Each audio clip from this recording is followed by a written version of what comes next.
Does it work now? OBS skill issue, I think. Yes, but quiet.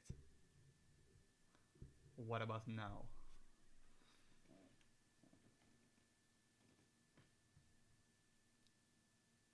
Yeah, it's probably both a software skill issue, but also a user skill issue. I can probably turn it up a little bit, like this. I don't want to clip uh, the mic too much. No, I'm not gonna do that. You got your chance with the clips the other time, so I can try to raise it a little bit. What about now? Thanks for the follow. Mm, oh my god. What? Okay, so what about now?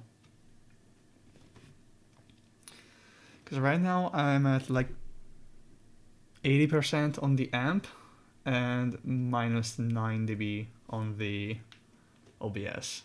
Before it was like minus 20 for whatever reason. Okay, we're good. Nice.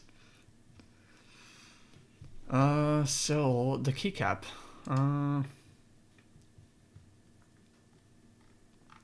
Oh, it's more than Doppio.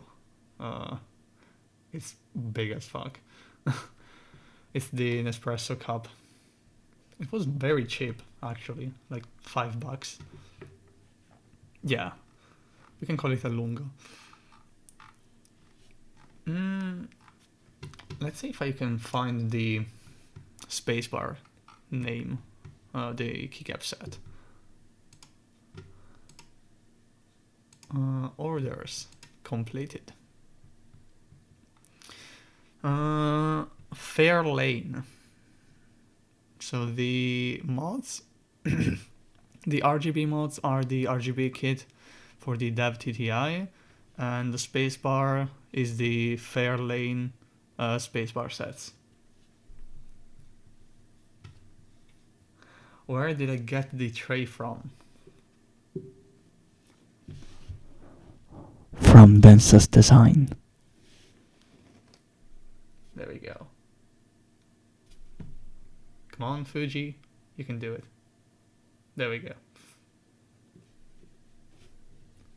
It can be used for everything, from holding your precious single 1U prototype KLC parts to a cup, and if you want it extra thok, you can do a combo and use the kib mat, put the arca on top, and then your cup. That is extra thok.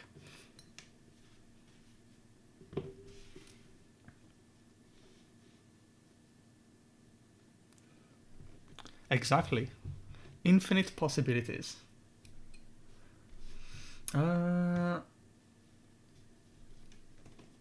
Do the PCB have ISO support? If you're asking about the Type B, it doesn't. It's fixed HHKB through HHKB, so 6U HHKB. I'm not sure if the MX supports alternative layouts. I don't think so, but if OBS works. No, it doesn't work. Nice. Yeah, but I think probably MX supports ISO, but I'm not sure. Let me actually link in chat the Geekhack post.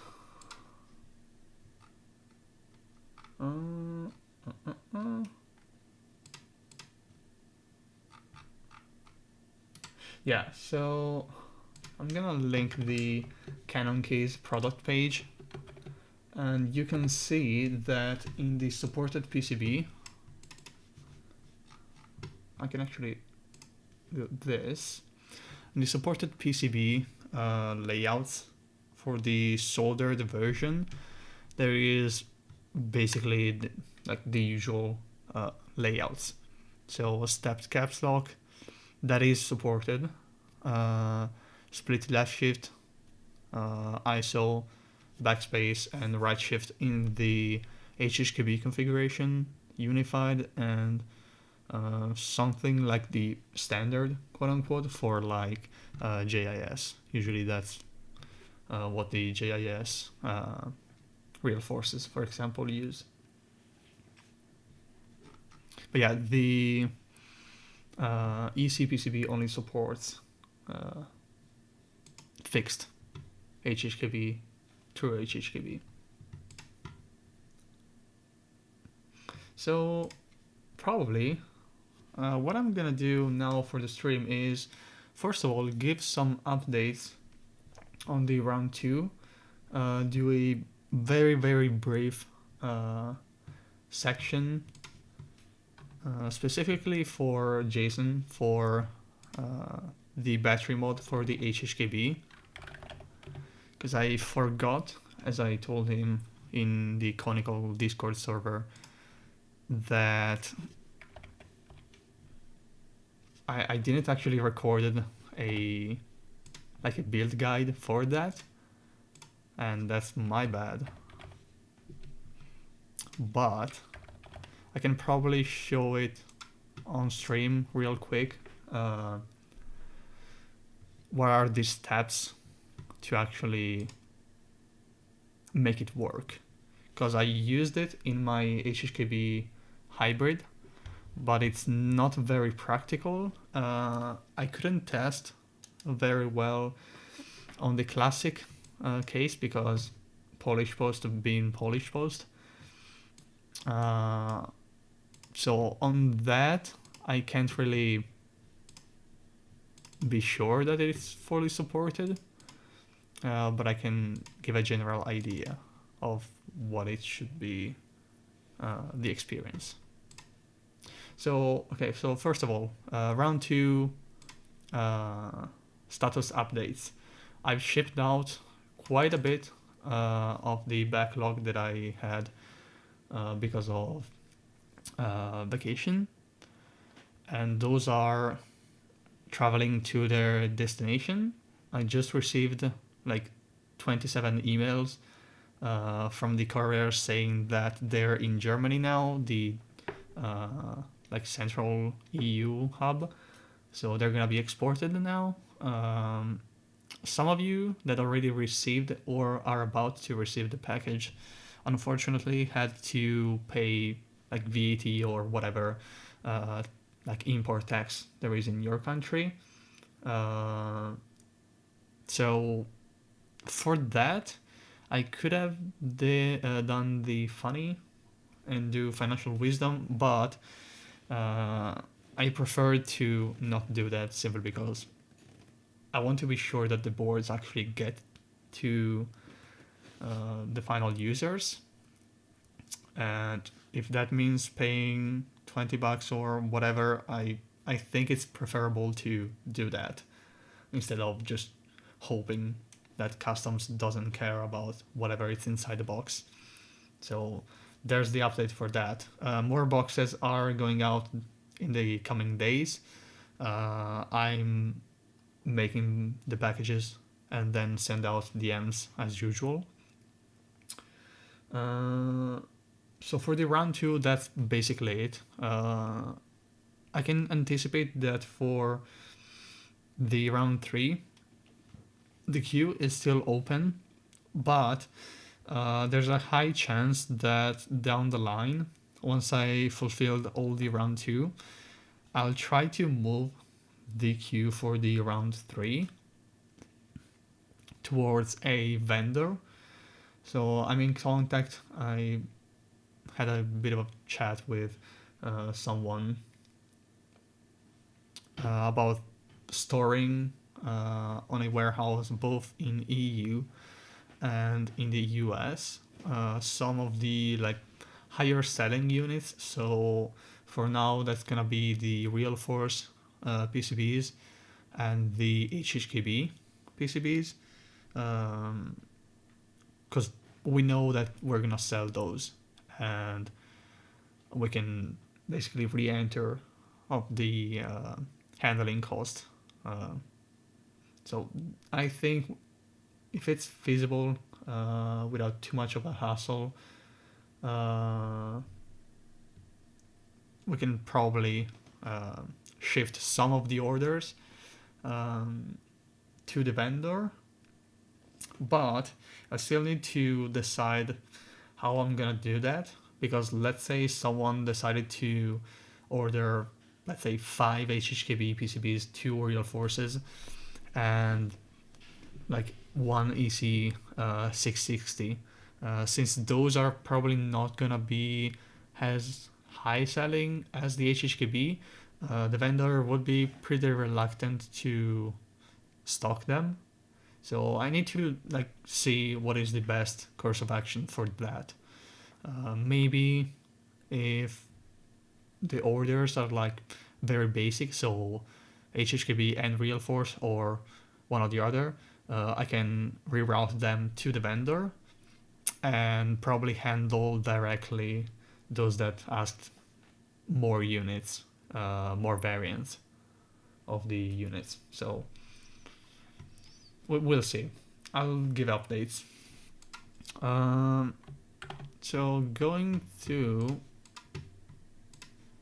the battery mode. Let's change the view.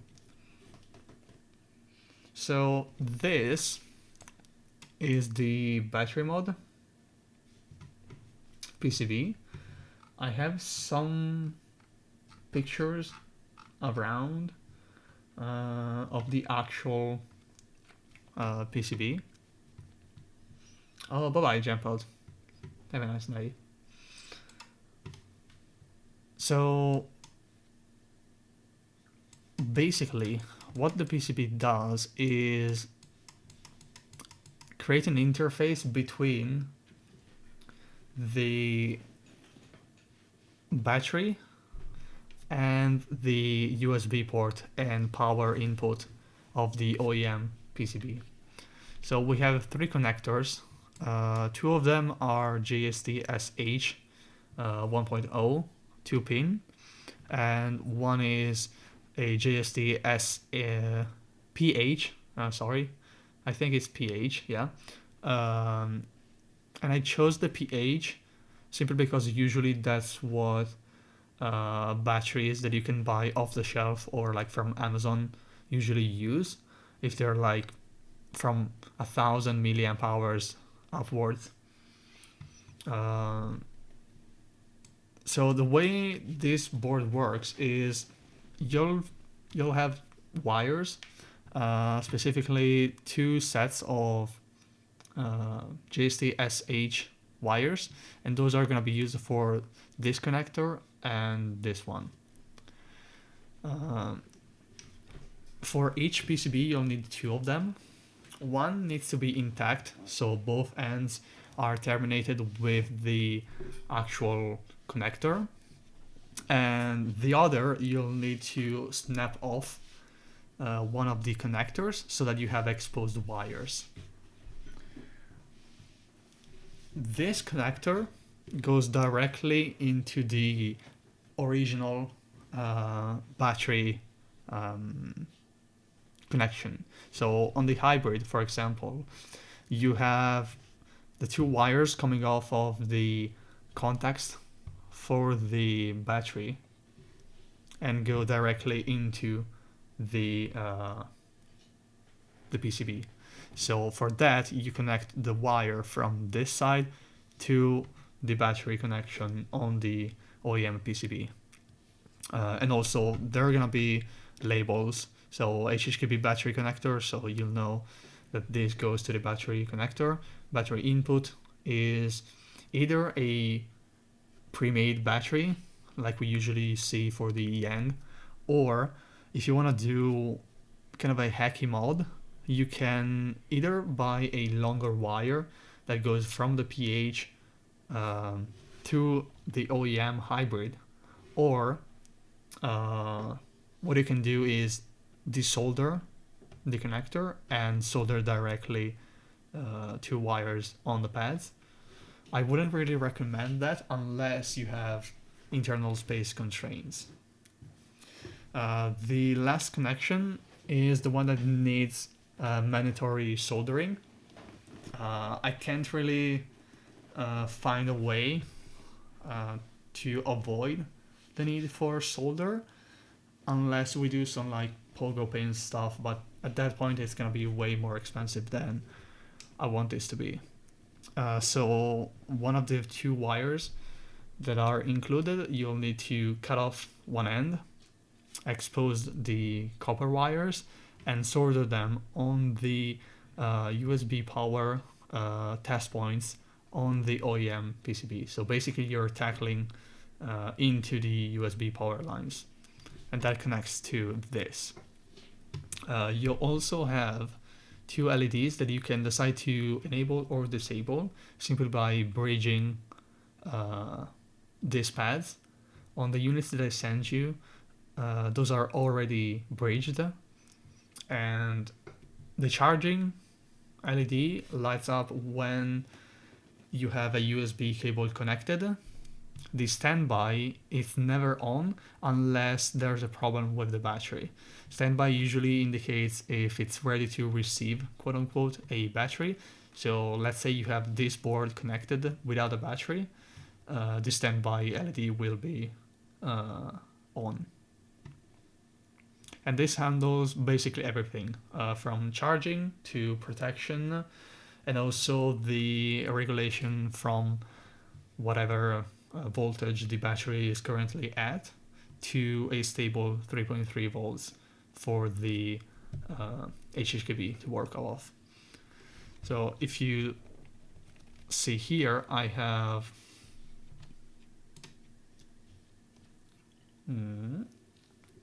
I'm using a 1450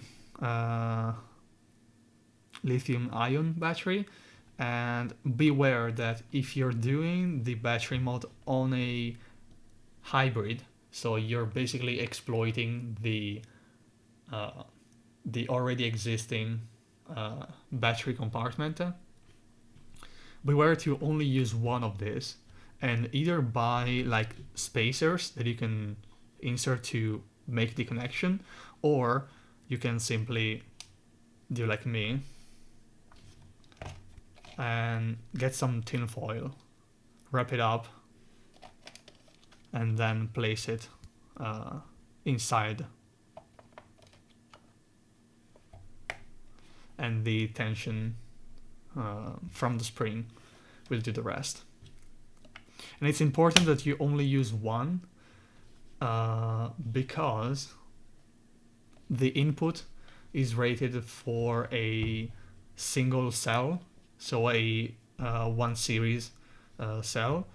If you use two of them, as in the normal configuration, you'll have double the voltage. So from 3.7 you go to 7.4, and that will fry stuff. So beware of that.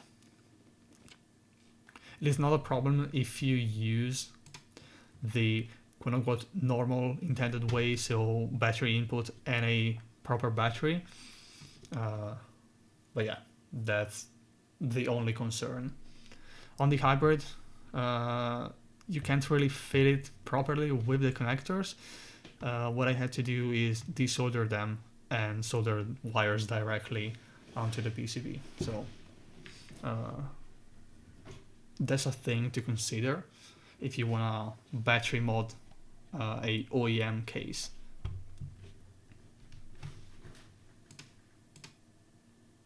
All right. So I think we can now take a look at the Type B.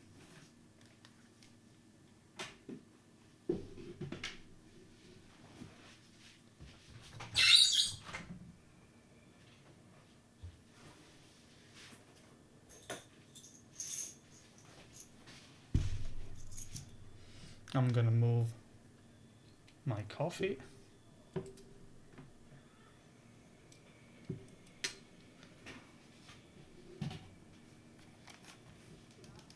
There we go. Yeah, so in the heavy grill, there shouldn't be a height problem. I would probably suggest to try to place the PCB in such a way that the pH connector is to the right. So basically the way I showed it off in the stream. So USB connector here, battery connector here, and then the pH here, and try to place it so that it doesn't go basically in the same position as one of the screws on the back of the PCB, just to be sure that nothing gets compressed too much. So I'm gonna move a little bit some stuff. There we go. So it comes in this very nice carrying case, and if we open it up, we'll see basically the usual stuff for custom keyboards. So on the top, behind a meshed compartment, there are some screws that are going to be used for the daughterboard fit for the case. The USB hub, the main part, and on here we have Molex is made that goes to the keyboard PCB, and then a bigger JST SH that goes to the USB hub carrier board.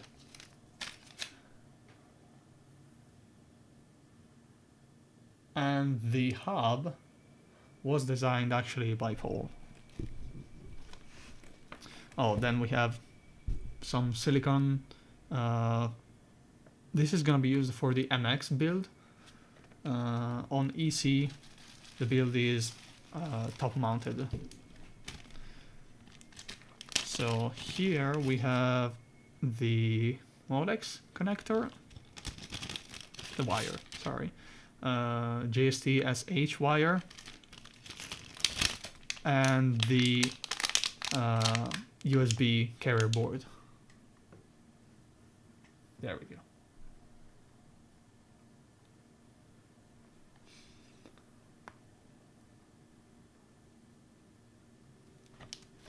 So we can put those aside. There are gonna be included, of course, the screws for the actual EC assembly, so bottom on PCB and to the plate, but for this build I'm gonna use my own.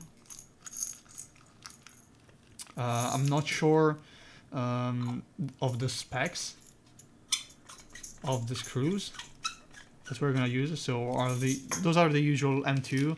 I have some big-headed screws for this, so I'm not sure if those are gonna be the same that the end users are gonna receive, but they're gonna be M2 as usual. Then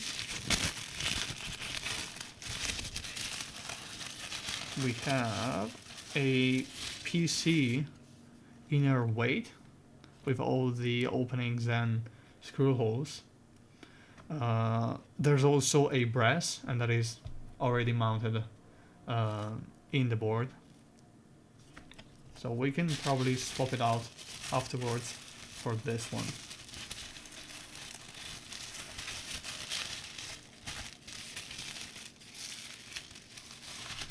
Then we have the PCB, And this is where you can see the layouts, which are forced through HHKB, aka the best layout. Fight me on that. Can we fill the frame? Yes, we can. There we go. So there's stepped caps lock, and the plate actually doesn't change for this, so there's only a bigger opening, and you basically just slide the housing based on if you want to use stepped caps lock or normal caps lock. And here we have the Molex connector. Beware that if you break your cable for whatever reason, or I don't know, you lose it, the in-spec Molex cables have a different pinout than the unified daughterboard one, so you'll need to either ask for a replacement, or if you have some of them laying around, just be sure that those are wired for the unified daughterboard spec.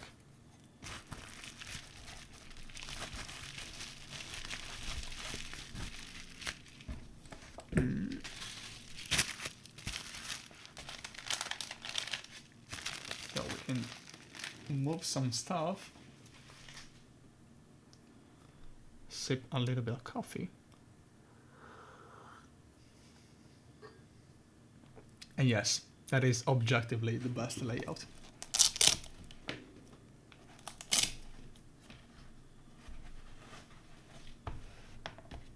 There we go, very, very dense foam on the bottom, and then a softer run on the top side.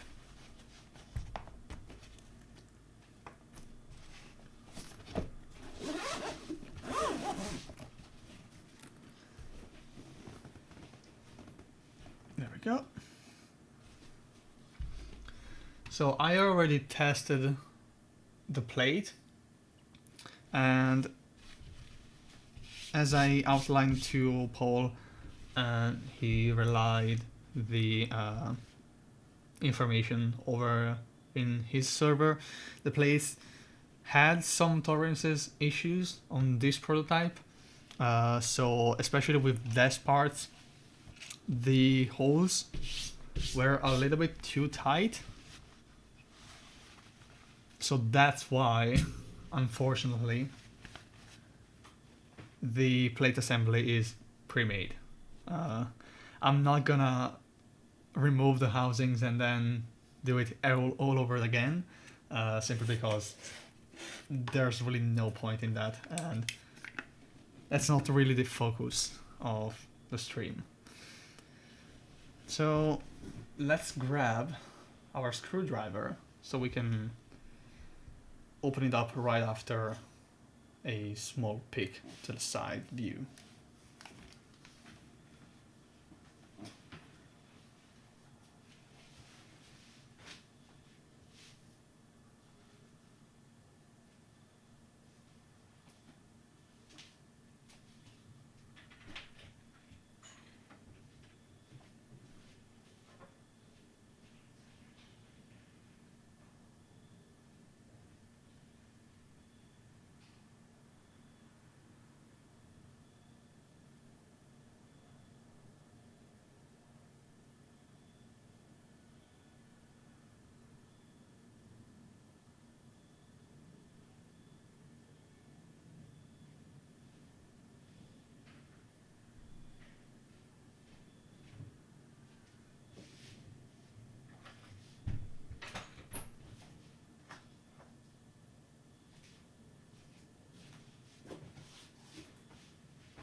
Okay. So I'm trying to find the correct screwdriver because I have this, but it doesn't have the correct bit. And that might be a problem.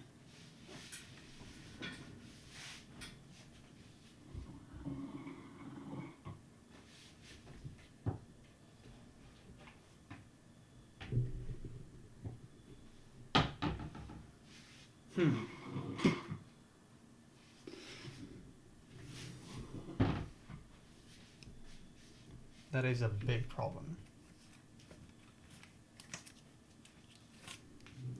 I mean, we can probably first take a look at the case and then I can put the stream on pause for a couple of minutes while I'll try to find the screwdriver bit.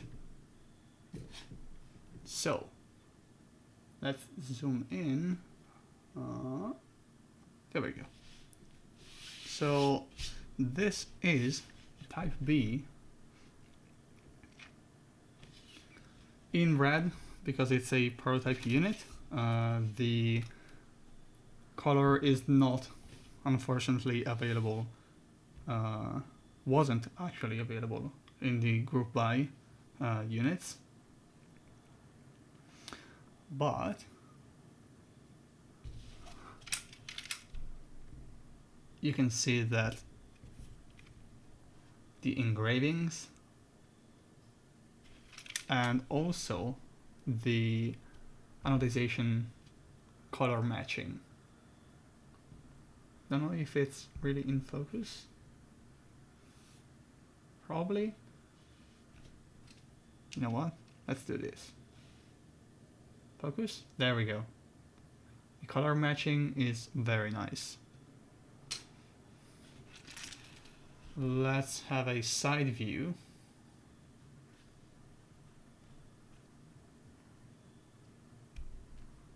There we go. Focus, please. God damn it. Boop.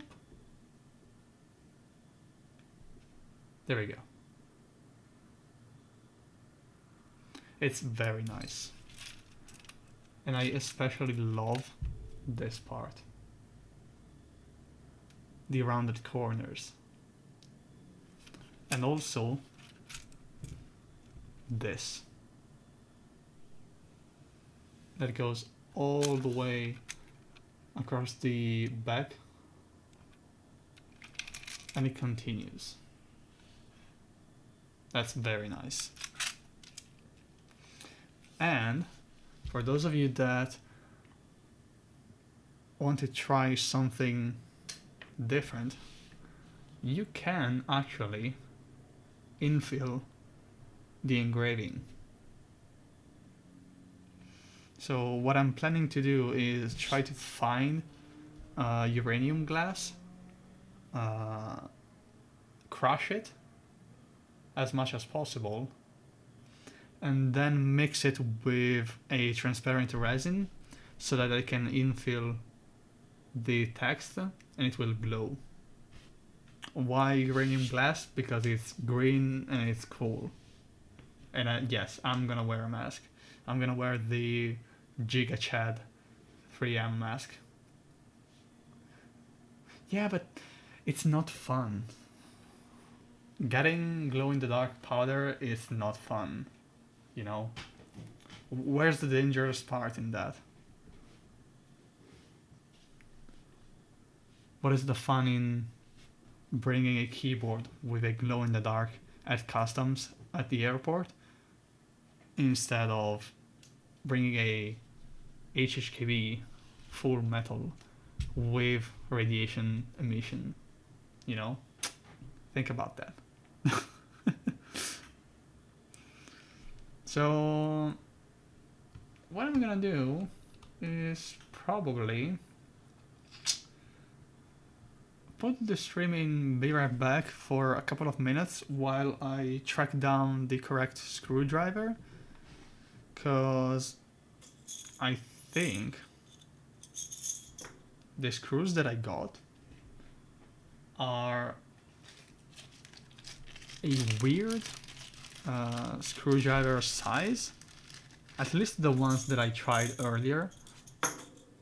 So maybe, actually, let me try. We are good. We are good. We are good.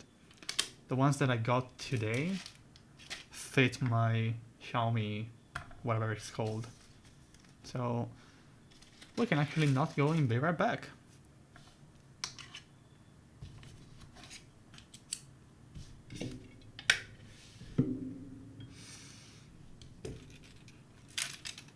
So, what I'm probably gonna do first is put the fit on, because I prefer to have the bottom case not sitting on anything aside from either rubber or the desk mat, but I don't have a desk mat on the other side of the table.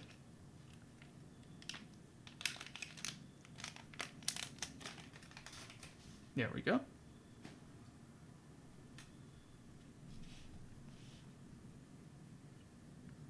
So,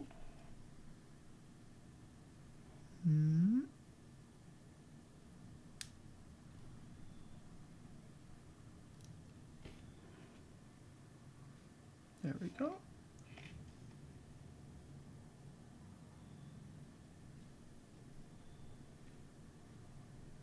And they fit perfectly. I love it. I love when the cutout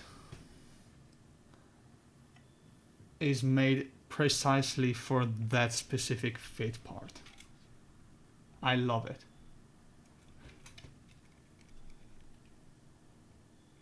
It's perfect. I love it. And I think, I'm not sure, I'll have to bring out a caliper for that. But I think these are James fit. I'm not sure, but if these are James fit, then you'll know that they're good.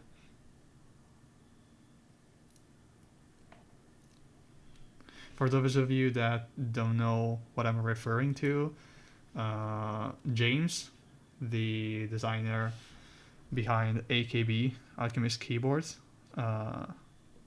designed his own fit, rubber fit, and had them made from a manufacturer in an insanely high quality. And also, they're just pleasing to design around because they are not super big, but they're not small either, and they have a very consistent feel to them.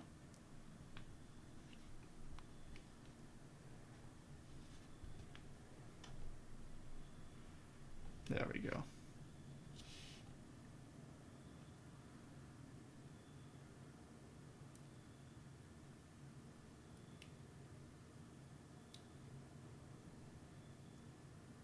Another nice consideration, the paper that you take out to expose the sticky side, it's thick, and I like that because if it's thick and you go with tweezers and you didn't really lift it up properly, this is not gonna rip in the middle, like across the section of the paper, so it will come off in one piece and it will not like flake out. Let's evaluate the non-friction or the friction. Okay, so it's decent. It's not super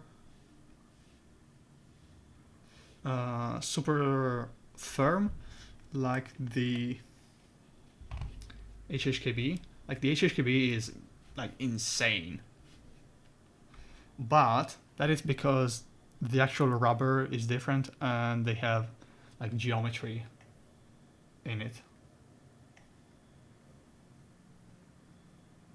Yeah, if I try to like,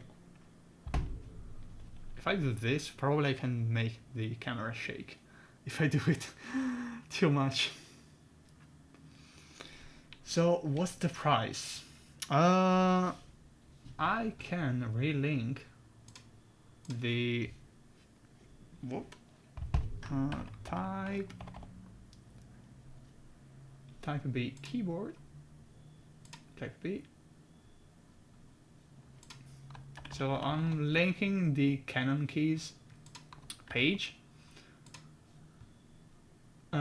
This was for the MX.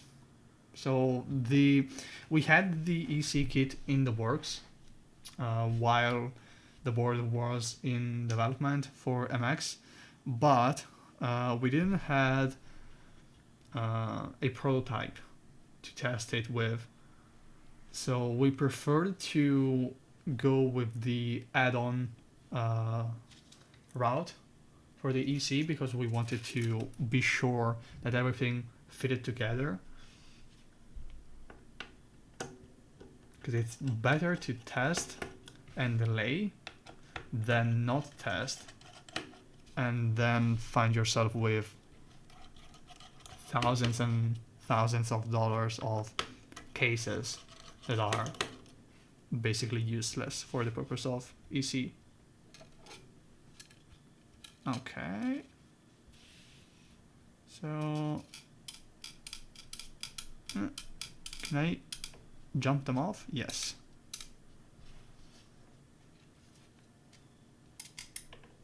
There we go. There we go. So this is the inside. And this right here, focus, thanks. This right here is what it, god damn it, Fiji, you can do it. There we go. This right here is what is important to make this EC compatible. Apart from other stuff like internal height and other considerations, because if you look at the top assembly, you'll see that the spacebar, stabilizer and wire actually go over the plate and basically reach the case. So if you look at it like this, you'll see that when the top assembly sits on the bottom case, the section right here can have its own place thanks to this recessed part. So what we can do now is fill in the daughterboards.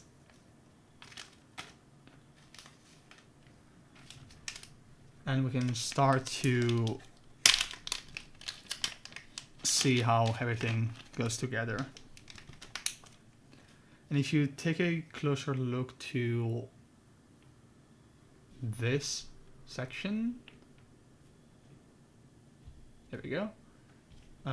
This channel not only gives the clearance for the plate nuts, because they're pretty thick, but it's where you would put the O-ring. Of course you will need to cut it, but that's where you would place the O-ring for the burger mount on MX.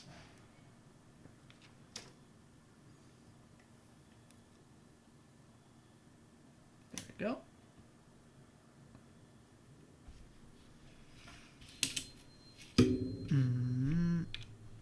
This works? Yes, it works.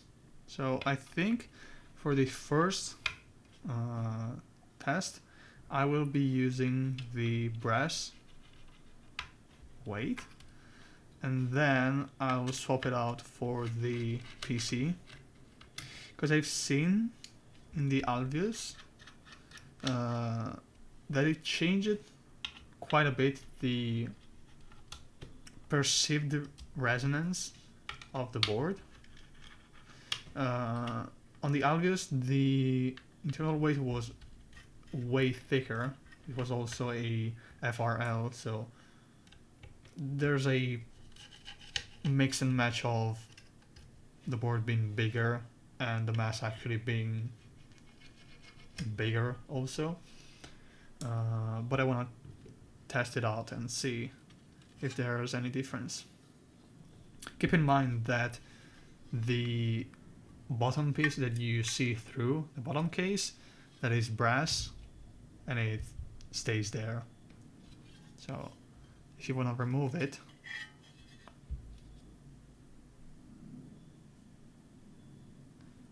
and the way this gets mounted is simply by dropping it in, and then once you have this in place, it has way more holes than you might probably be accustomed to, and that's because some of them go into the bottom case, so the red, and 3 of them actually tap into the weight. So basically the weight is held by the inner mid piece, and that's a very smart way to do it, actually. There we go. So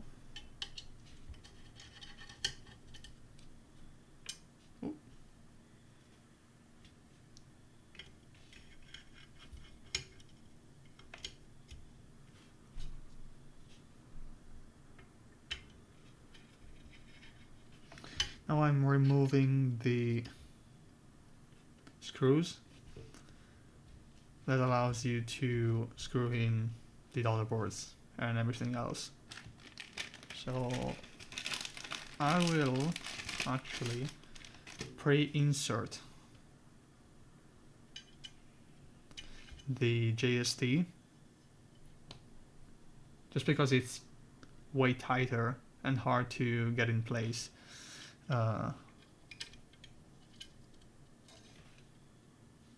If you try to do it once the connector, the PCB is in place.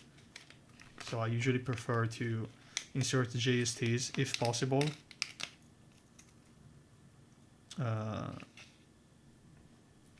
When I have the PCBs laying around. So I don't know if you can see it very well because it's angled, but the daughterboard sits in, come on, Fuji, you can do it, you know? There we go. It has his own recessed area. The same goes for the USB-A, and you have 4 screw holes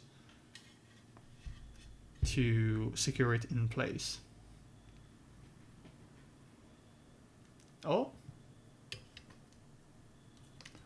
the camera went dark. That is not a good sign. Oh, and it's back on. Skill issue? Probably it's the heat. It's very hot now. How do you feel about the Molek connector DB? Okay, so if we wanna be like totally honest,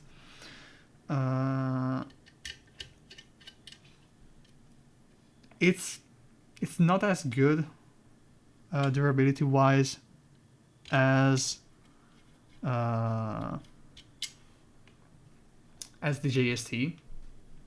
So JST SH, that is a known thing, but at the same time I think that either people are way too like they go too hard on the connector itself.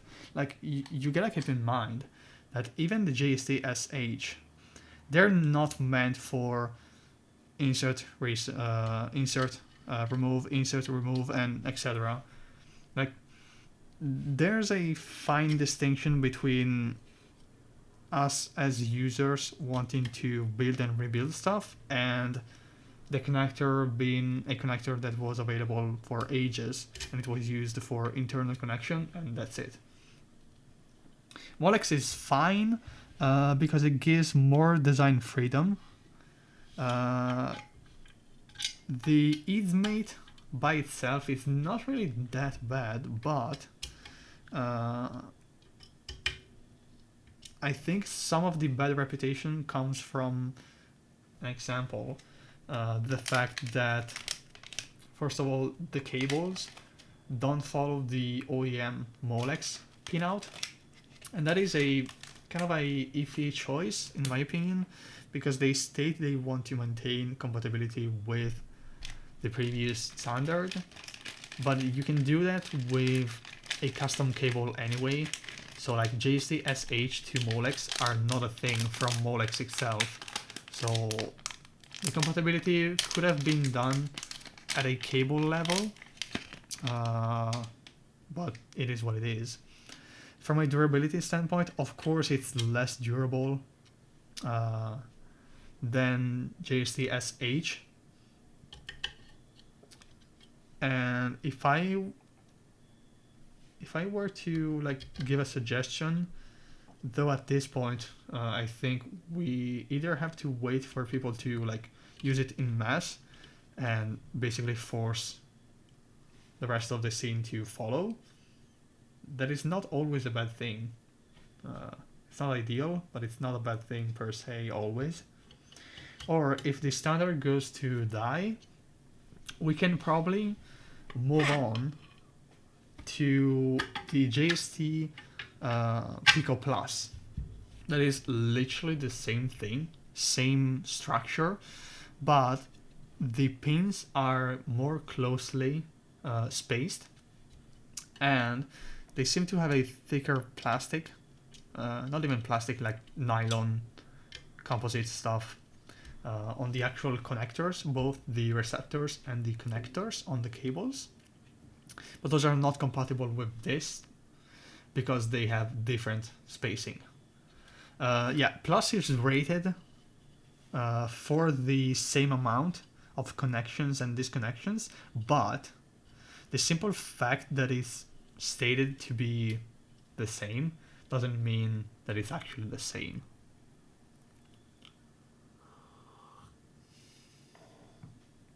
Yeah, exactly. Like, if you read it right once from the get-go, then there's no need to,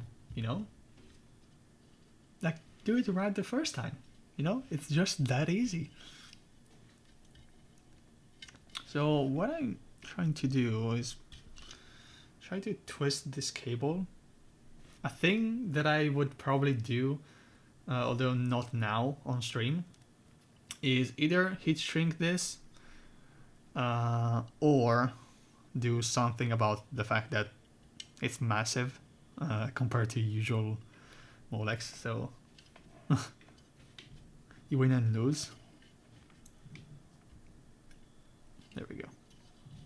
And also, but that's only because I'm fixated with USB specs. What I would probably do is actually try to unconnect the wires from the receptor and try to twist in pairs based on which USB I'm using. Okay, so I see that I think I need to tweak this connector with a hex knife. And I remember Paul telling me something about the JST, because I think the case had a revision, and this Daughterboard had the connector a little bit too downwards. So you'll see here that if I try to sit this, the leg, come on, you can focus, the leg basically touches the case. So what I think I need to do is basically shave off the grabber, basically.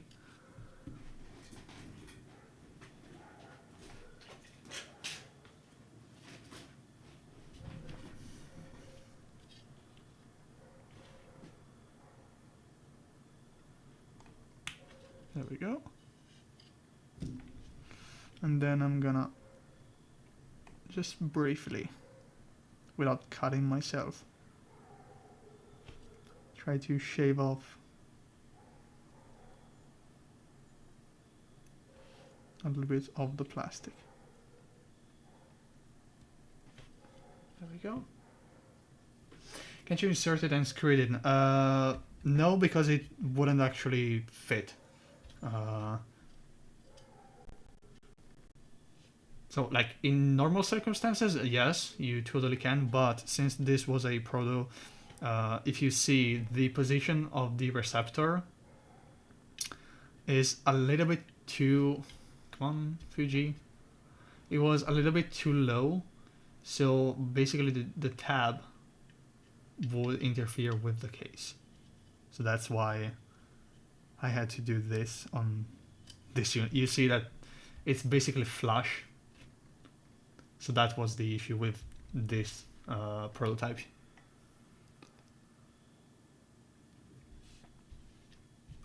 But it's fixed. On the actual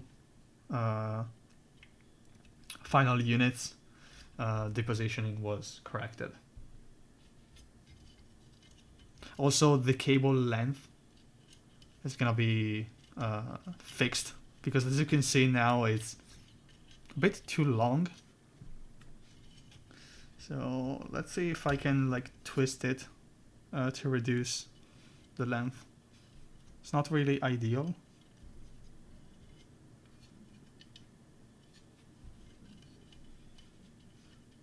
So I will probably like make my own cable for my proto. Of course, the final units will have properly sized cables. Yeah, I'll heat shrink the cable for sure, because again, since I am a USB spec masochist, what I will do is actually remove the cables from the connector itself, then twist it in pairs based on the USB signal, and then heat shrink them separately. Why? It's not really needed, but I prefer to do it anyway, so. Okay.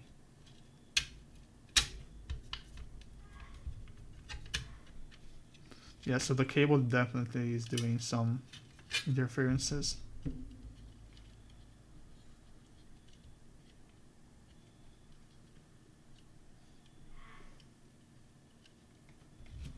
Let's see.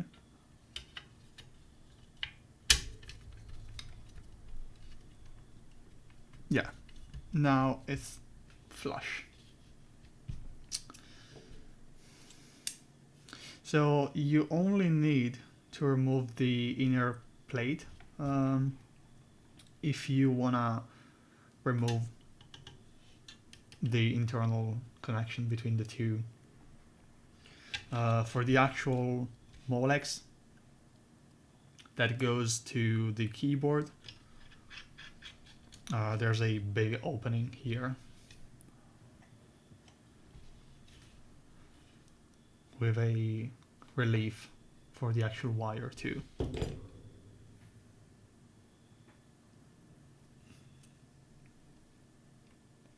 Yeah, the camera is doing some funky stuff. And it's super weird because it actually performed really well. The other stream. Yeah, I think I need to heat shrink this in some way or the other, because this wire is going everywhere.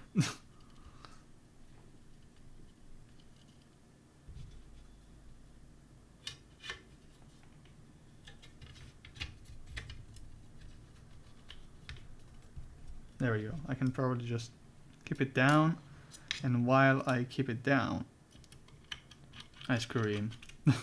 While I know that I'm not gonna clamp the cables.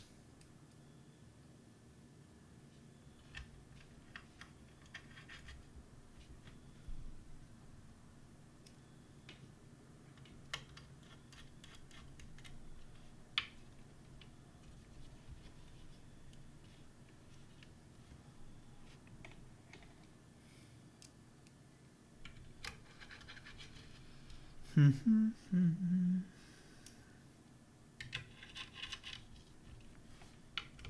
think I used one of the shorter screws here.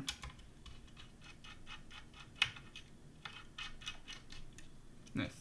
No, it's good. How am I gonna connect the PCB now? So on this side, there's a Molex connector that is exposed. So I'll simply grab the cable, plug this in, then plug it in on the main board per se, and then close everything up.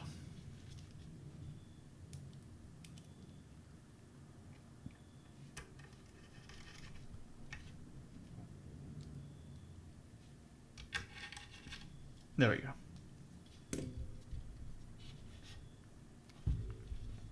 I think we can actually test real quick the hub, because even without a keyboard, oh, there's a Windows sound. Even without a keyboard, you can test the hub. So if I try to connect this USB, okay, so it pops up. Format disk, sure, start. Oh yeah, because this was a Windows install USB. Guess I don't have a Windows install disk now.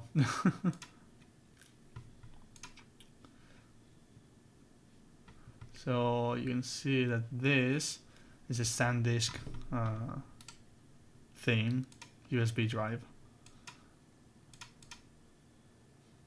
It's this one. So if I remove it, it pops off. So nice. Windows 11, yes, it's scary. But if I use Arc, I'm gonna scare away even more people. So Lenses and the Renaissance is back. Nice.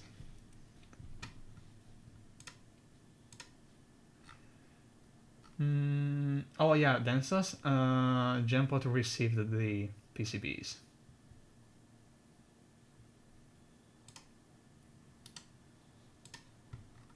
So when you're gonna meet him this weekend, he's gonna handle the PCBs to you. And remember that there are no cables because we don't have cables. We don't have extras. Okay, so the bottom side is done. What I'm gonna do now is move on to the top side. There we go. I'm going to Dutch meetup. Yes, at the end of September. And I'm saying yes with that tone because I have the ticket, but I didn't book anything else. So no plane, no accommodation, nothing. I have yet to look into that. The idea was to bring something more chunky to the meetup. That would have required a Pelican case. But I'm not sure I can get the funds for that.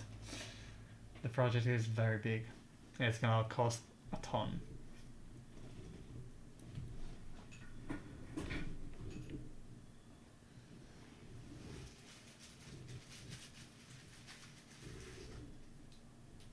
we go.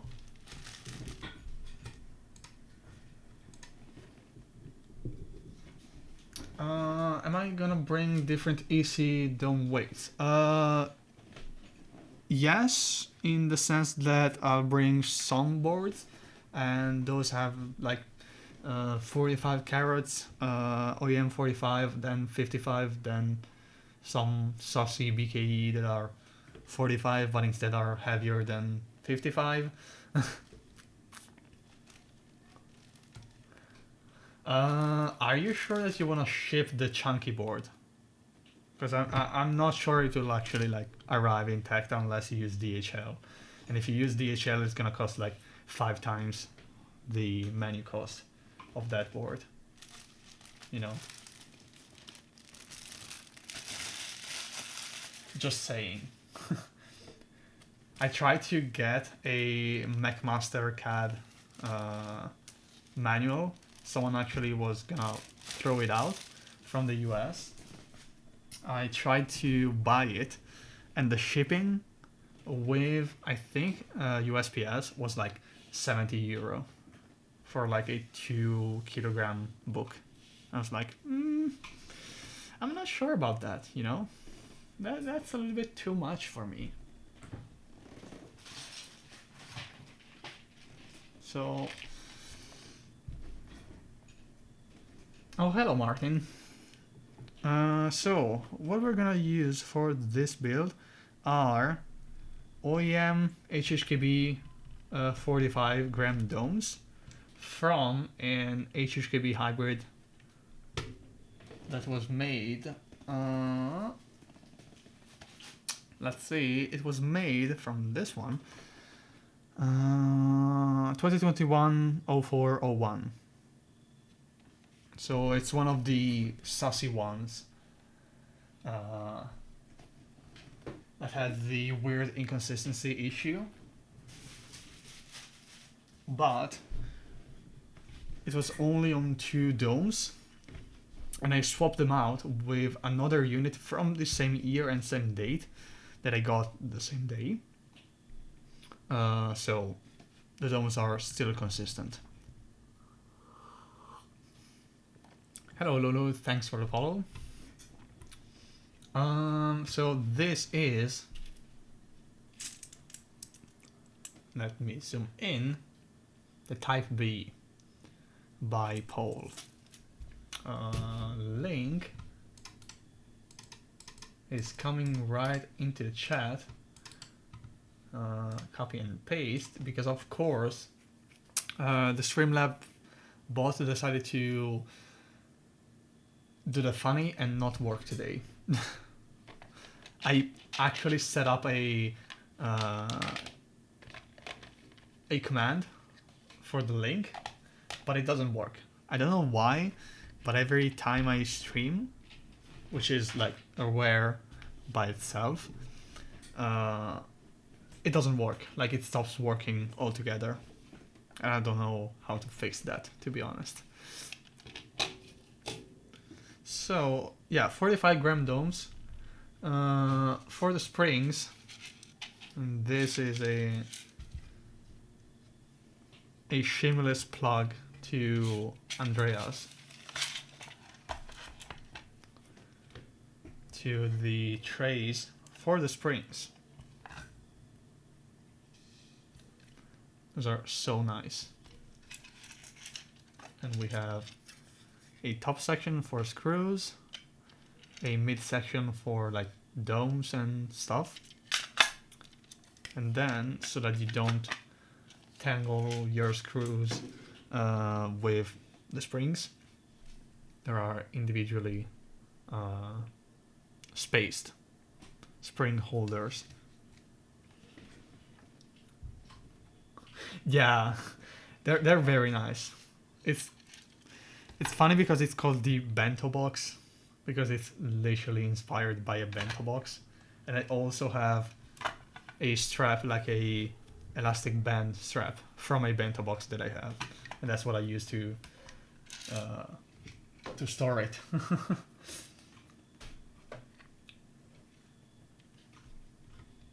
Yeah, I don't know if they're cozy, but they're definitely tangled now.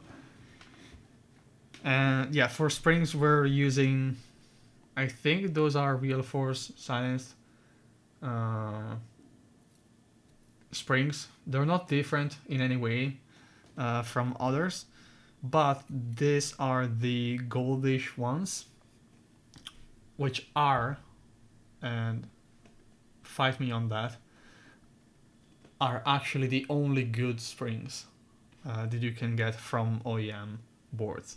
If you get the silver ones, throw them out. Buy another board and cope, because the silver springs are total garbage. They make so much noise on any PCB that I tried. Either OEM RGB with the weird ass coding that they had for like a couple of months, and my own PCBs. They make so much noise. It's incredible, and it's not even like spring crunch in a way that the original Death Springs did.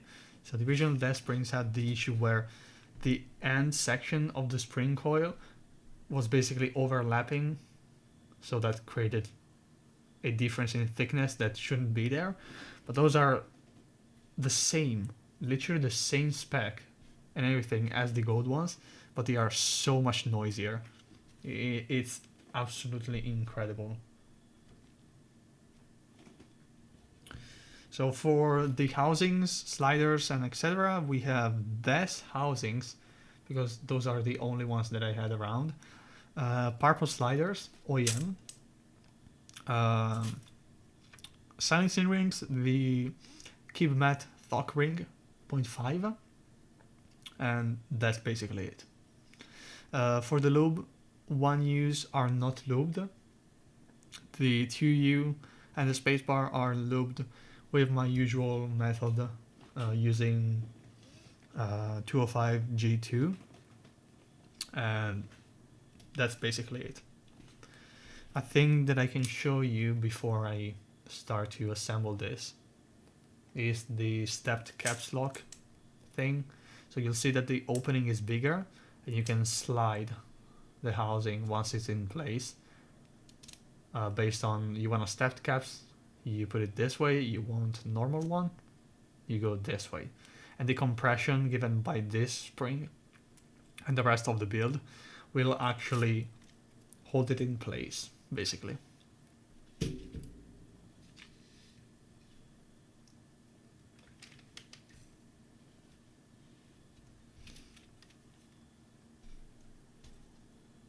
So the assembly for the EC is top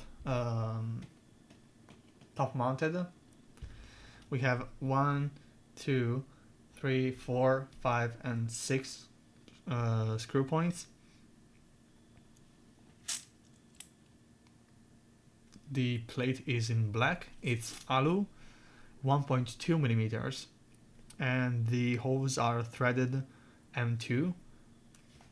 And that's the usual spec. You can go a bit wider, so something like M2.5. That gives a little bit more grip to the plate, but in my opinion, you can do that on either brass or stainless steel. On alu, in my opinion, it doesn't play very well, but that's just a matter of opinion, to be honest.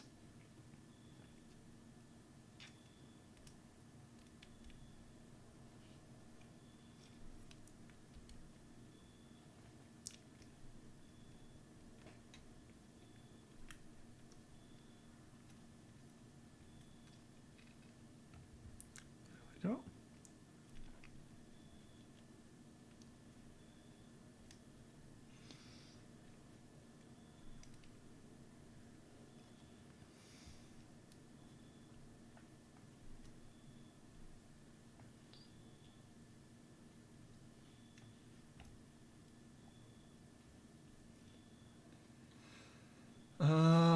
1 millimeter plate.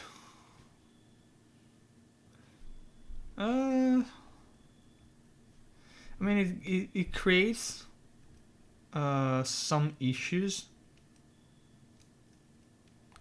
with part sourcing, because the OEM screws by themselves are not really a standard length, and for aftermarket you need to use basically 8mm screws. That's literally the only like standard that you can get that makes kind of sense. You can go full custom, and actually if you do some like very custom assemblies like the Alvius or the Theka, you would probably have them custom made. So I'm saying very custom because, for example, for Alvius, the carbon fiber plate, since you can't thread, I mean you kind of can, but not reliably. Since you can't thread carbon fiber, you need to either use standoffs, or the way we did it was, for those of you that saw the stream, you might remember it. We had a keyed recess on the plate with the nut dimensions, and we basically go the same way as this assembly, but instead of threading inside of the plate, like towards the plate, we basically have the nuts on the other side, and they basically grab each other and compress the assembly. So in that case, if you don't have very precisely machined screws, you're gonna be kind of screwed over, because the thing with thinner assemblies and the EC assemblies in general is that you count on the very end of the screw to do all the job. Like the entire stress is on the tip of the screw. So if you have poor quality screws, you can either go through a lot of them because the end of the threading is not properly done, or because once they cut them, they didn't actually redo the initial threading. So you might have a correct length, but since the initial thread doesn't grab properly, you might basically, you're not able to actually use that screw. And same goes for this assembly. If you use like random screws, the issue that you might encounter is that the screw end is not done properly, and either it chips off the threading done on the plate itself, or it doesn't actually grab. And if it grabs, you might have to over tighten it, and at that point the end of the screw will basically stick out of the plate, and once you bottom out, the keycap will actually hit the screw and it will make a plasticky sound.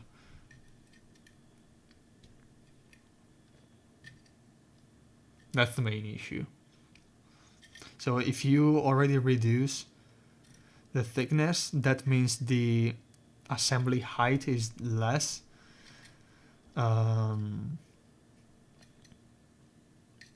Than what is like already tested.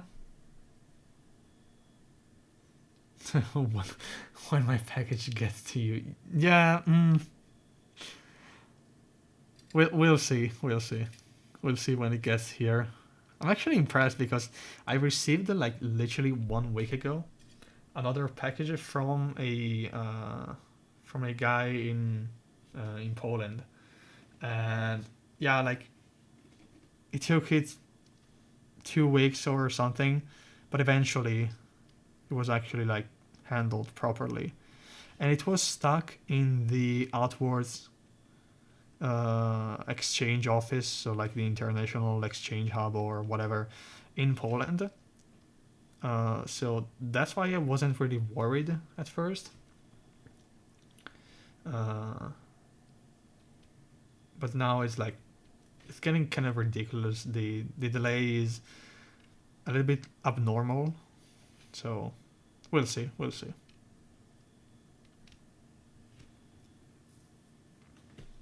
Wait, what? Have we like bullied Polish Post too much today? They actually updated the tracking. That's kind of funny, actually. Okay, another funny thing, the China Post tracking is like super funny. It said airline departure the 19th, then on the 28th, it said plane has landed. But I checked every single day, and the plane has landed happened only today. It's crazy. Oh yeah, it says in transit. Oh, it's in customs now. Fuck, they're gonna ask me for stuff. Yeah, exactly. Like, I don't remember if I told you. I mean, I said in the server and around that I had to fly out, basically on a 2 day, 1.5 probably day notice, because we had batteries. I had to fly with batteries, like spare ones, and paying DHL overnight shipping, because we had also like time constraints.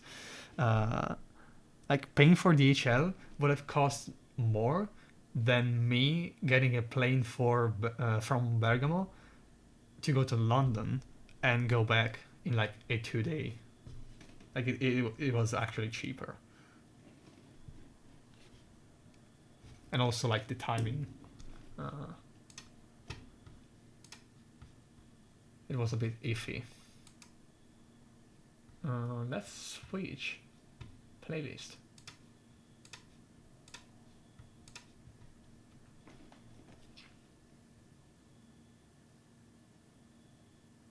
Okay, but okay, $75 is not that much. How is it possible? If I want to ship anything with DHL, it's like $100 at least for like a shoebox. It's impossible that it's only 75. Also, it's not really 75 because you have to ship it and then I have to ship it back unless you go to the meetup. But at that point, you can just bring the board yourself. So, you know. So now I'm just checking that all the domes are properly aligned and that the springs are not crooked, basically. I don't know how can I... Actually, I can take a picture.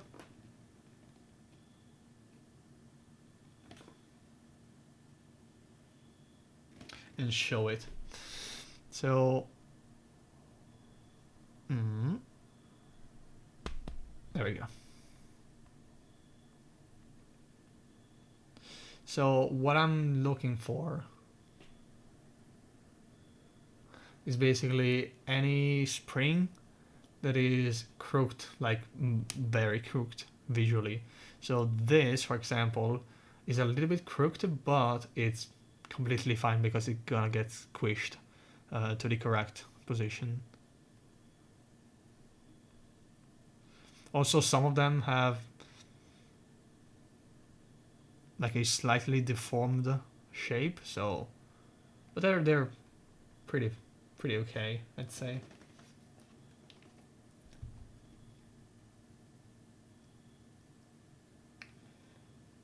I mean, yes, it would find its way back, but I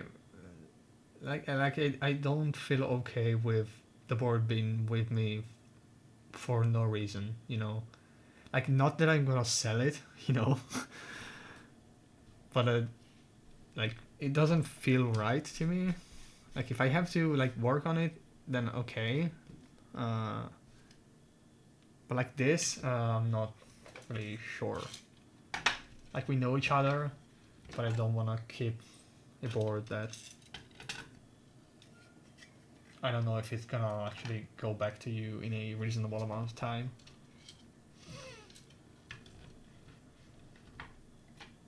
Okay, Swiss made 8mm. Looked good. 1mm is much easier, cheaper to source though. Yes, it is. What I would actually like try is push for stainless steel at that point. Like that is literally the best option in my opinion would be to push for stainless steel, because I know that stainless steel is not gonna span out as easily as alu if I start to screw into the plate and then for whatever reason it is not properly aligned or whatever.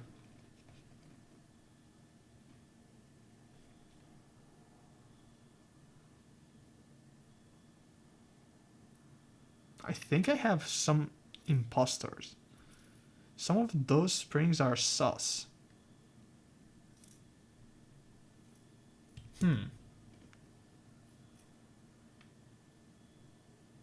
It's probably the light though.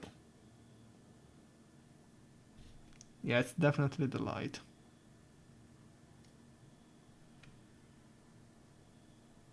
Yeah, it's the light. I'm having skill issues.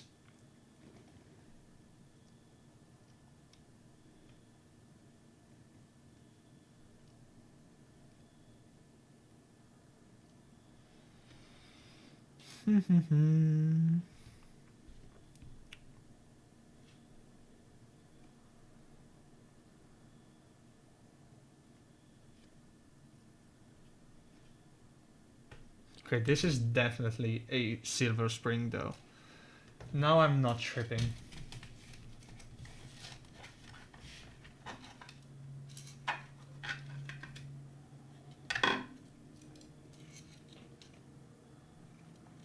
What is going on? Why do I have mixed springs? I literally separated them yesterday. What is going on?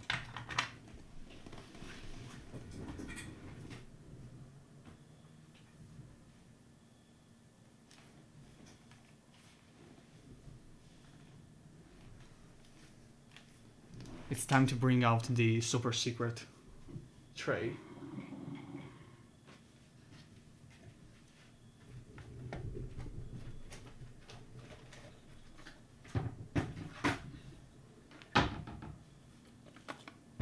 There we go.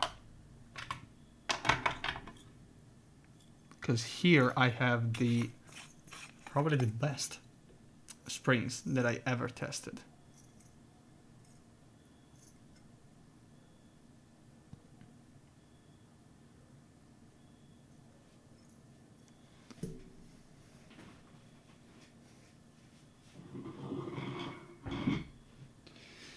There we go. Let's see if I can spot some silver springs.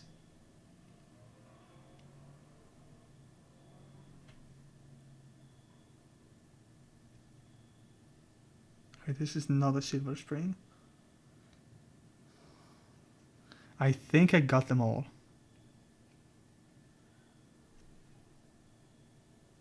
Yes. Got him.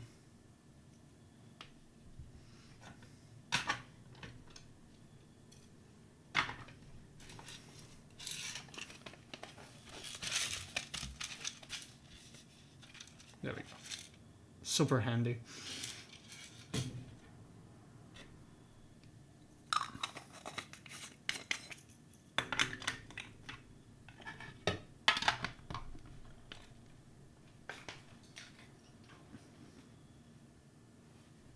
Okay, so now we can actually screw everything together. So I'll just quickly recheck the alignment since I moved the stuff around.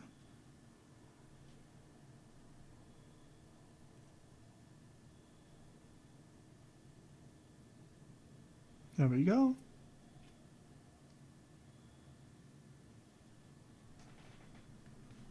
I think that's good.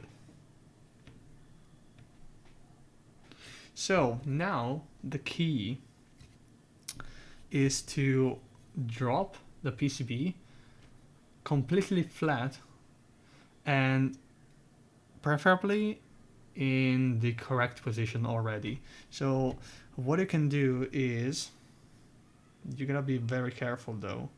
What you can do is place a screw already in the PCB, then already index your screwdriver, then with your pinky you hold the PCB and you drop and use the screw as a guide, like a pivot for the alignment. Because if you do it like this, you have X and Y, but if you do it with the screw, you have just rotation to keep track of. I usually prefer to just drop it in, as I can just visually check if I am on the correct hold position. And the goal here is to maintain the position of the domes, but most importantly of the springs. So you want them to be flat when they touch the PCB, so that they stay flat. So then what you can do, and I actually suggest to do, is you put the screws in place, but you don't screw them in all the way. That way you can still do minor adjustments. If, for example, you only place one screw and you screw it in, it might force the PCB to accommodate for whatever tolerance the hole had for the alignment. So that might actually, like, okay, I fixed this screw, but then all the others are crooked. So what's going on? What's going on is that you basically forced whatever it was easy for that screw to all the rest. Yeah, but it's textbook stuff, in a way that even with, like, when you replace a tire, you don't screw the locking nuts all the way.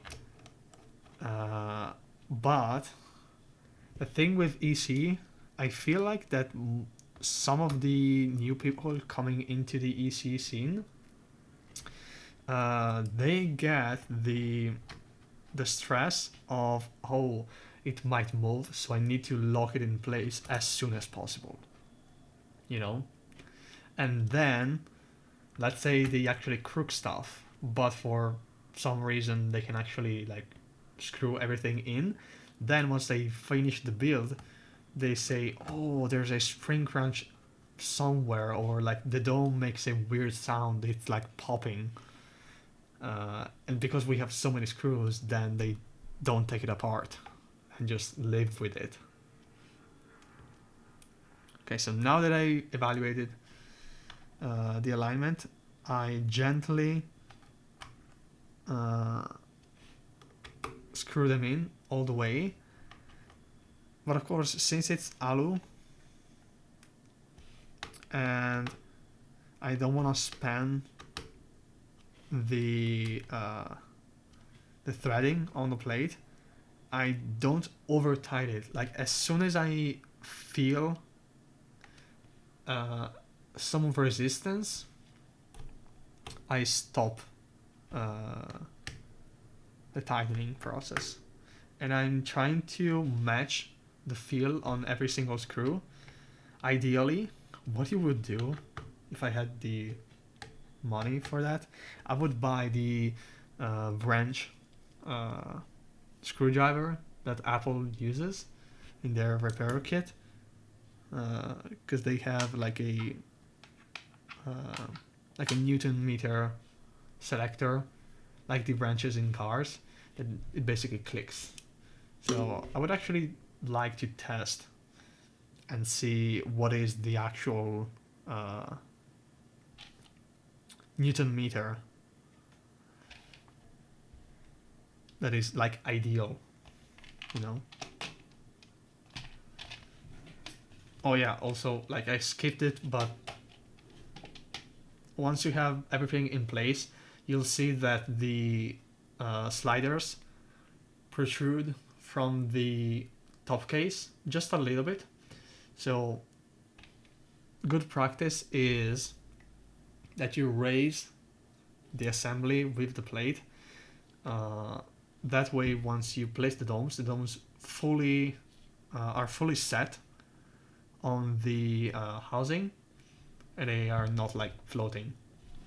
So using like a box or something else, that is very important.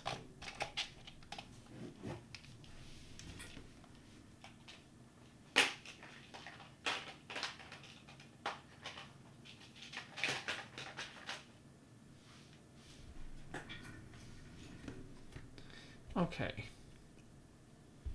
So after that, what I like to do is just a quick check to feel if like a dome is blatantly misaligned, if it pops, if it does some weird sounds. And especially with the steps caps lock, you might want to give it a little bit of attention, and also the to use. But to use are fine, they react the same way. So that means that the dome actually seated properly.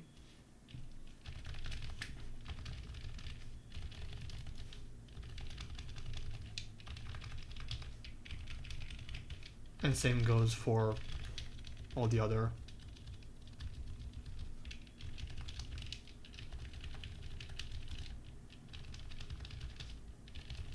Yeah, it's fine. Yeah. So you'll see what I mean by focus. Hello? There we go. By you don't have to over tighten it, because the silver bit is actually the other side of the screw. And ideally, the head would sit flush with the plate. Yeah, the build command doesn't work for some reason. We are building the Type B bipole. I'm gonna link real quick the Canon keys page for this. Sorry about that. For whatever reason, the bot doesn't work today. I tried to fix it real quick before the stream, and that's why we delayed for like 5 minutes. So yeah, ideally it would sit flush or just a little bit, protrude a little bit. But if you had the thickness of the screw head poking out from this side, it would have been like insane. It wouldn't actually work. What AC parts are we using? We are using Desky's housings with Type S purple sliders and 2U sliders from a Type S board. And 0.5 thock rings. And actually, on the subject of thock rings, let's bring real quick. There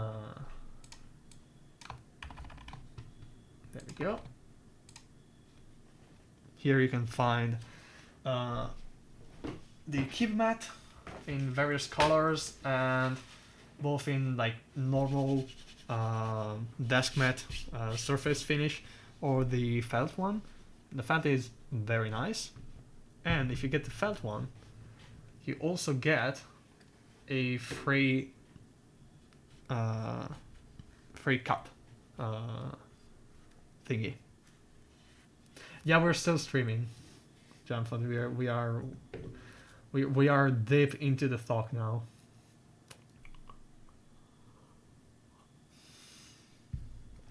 But that's the key, Pontus. You get the felt one and you place it down, you know? Then you buy the Arca and you place it on top of that. Then you place your cup, and that is very coffee proof, and it talks too, you know. Insert the more you know meme here. Fuck prints better than desk keys. They're simply cheaper, and they get here very fast. The good thing is that if you are in a country that applies VAT or import tax or like whatever tax you have in your country, for example EU, the taxes are pre-applied at checkout because they use the IOSS system, so the system for which after the new EU tax law, if it's under $150, if I remember correctly, you can apply for IOSS, which is basically you pay VAT to the vendor directly, and then they're gonna handle the tax payments and customs release stuff. So that's a very nice thing, because shipping is very cheap, and usually if you go for cheaper routes, then the customs process is very messy and tedious, because it's not like DHL or FedEx that you know you're gonna receive an email from them. Off of that is very easy.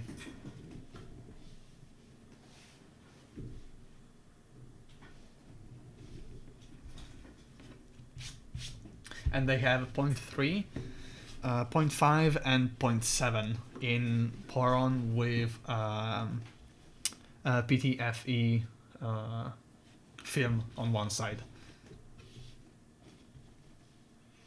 Okay, so now we can get the cable. I don't know in which orientation I wanna place this. Probably I will place this. Okay. And then see how the cable wants to go, basically. So I'll try to accommodate as much as possible the cable orientation. So a little bit of close-up, maybe. We can probably focus. Yes? Okay. So we can do something like this.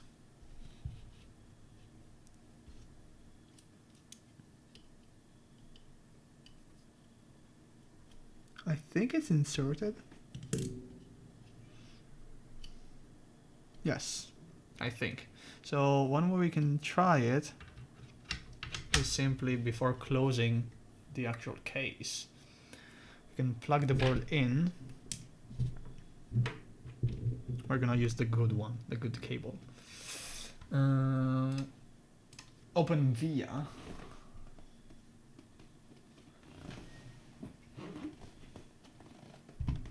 Via. Use via. There we go. We're gonna open this view. Okay. And we can plug the board in. Okay. It shows up EC type B. Connect. There we go. So to prove that it's not some funny stuff that I'm doing with this one, I'm gonna turn it off. So it's orange. There are no other keyboards connected now.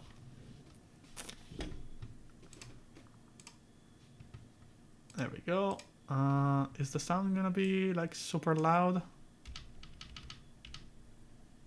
You can probably hear it, so we can proceed to the testing.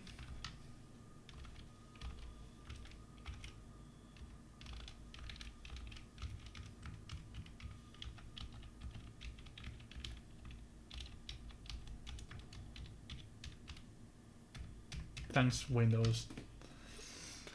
Okay, so the board works. We're gonna close it up because I don't like that it isn't closed.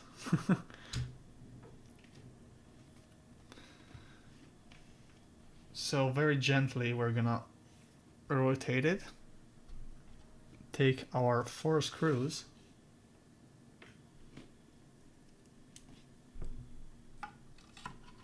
And even with the K screws, I do the same as the EC thing. Because again, it's... I'm forgetting the foam. There is no foam in this. We don't need foam. The only foam that I allow on any of my boards is if it's mandatory for the switch operation. AKA foam and foil switches. That's it. That's the only foam that is allowed in this building. Yeah, you want to offer promotion, and I'm gonna offer to you being banned. You know? What about it? Cry about it and stay mad, kid.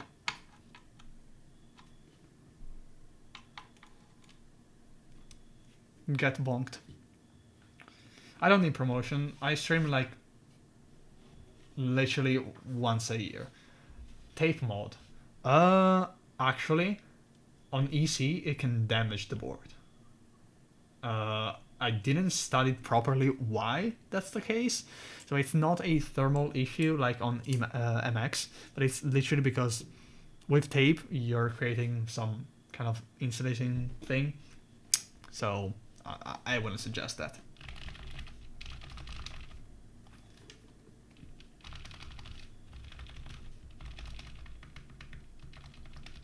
Okay, some of the springs are not properly tuned, and they're not lubed, so I don't know if you can hear it.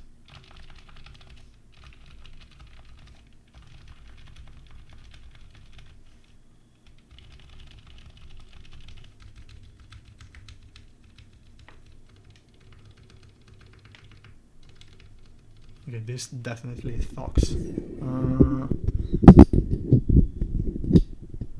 It's jank, so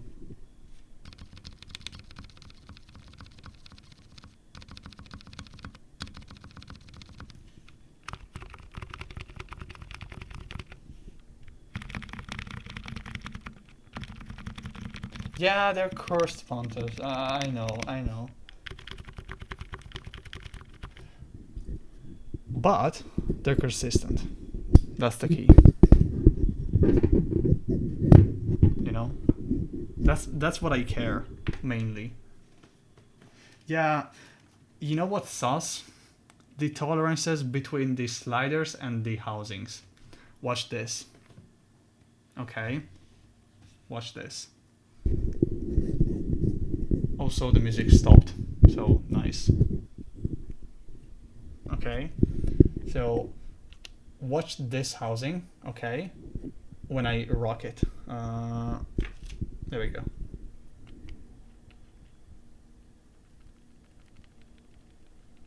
See how it moves?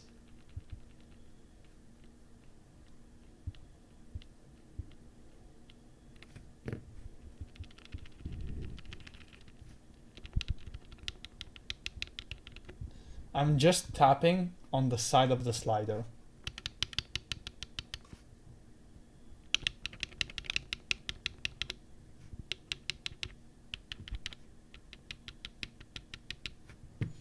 You see?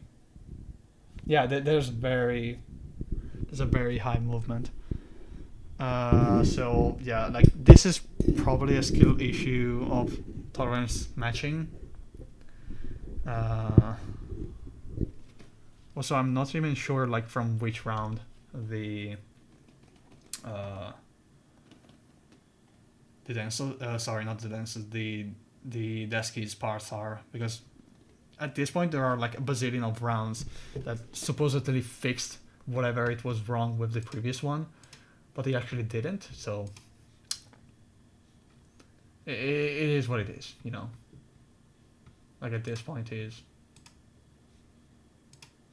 it's impossible for me to actually keep track at this point.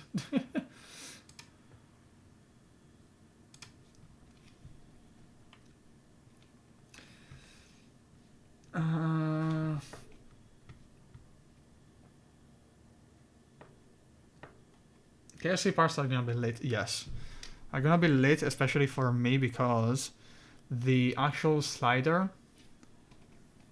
There we go.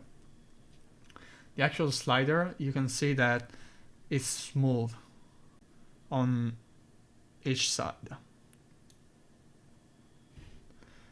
And it's important because if you take a look, for example, at OEM sliders, you'll see that they're kind of weird. It almost feels like they're like shaping off in some way. Like they're changing skin almost.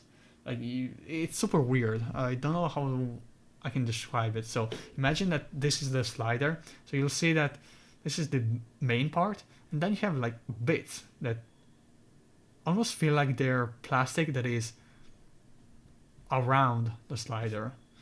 It's super weird. And that causes mainly the scratch on the sliders themselves. It's not much the internal sliding portion, but the connection between the rounded part of the slider and the what are they called, like the two crown bits of the housing. That's why sometimes if you press precisely on the center, you don't notice the scratch of the slider. But if you like type normally, you never actually press on the center, but you press like offset. At that point, your downwards force is not really downwards, but it's like a component. And whatever component is horizontal, it will cause the scratch.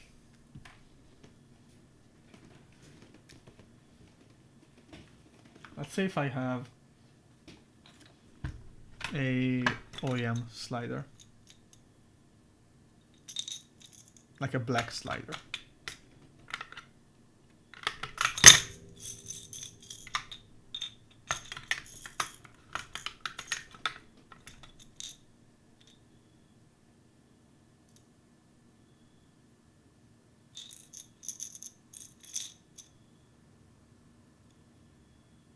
No, I don't think I have one. But I can probably send a picture later or one of these days about it.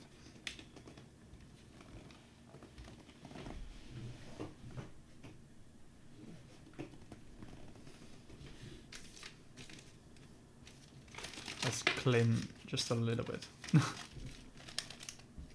And that's also why I think that for those of you that, like me, only lube stabilized keys, the KLC might be a good option. Not only because of the price, but also because being like already smoother, we will not have the issue of how I picked up like a faulty set, and for whatever reason I need to lube them, you know.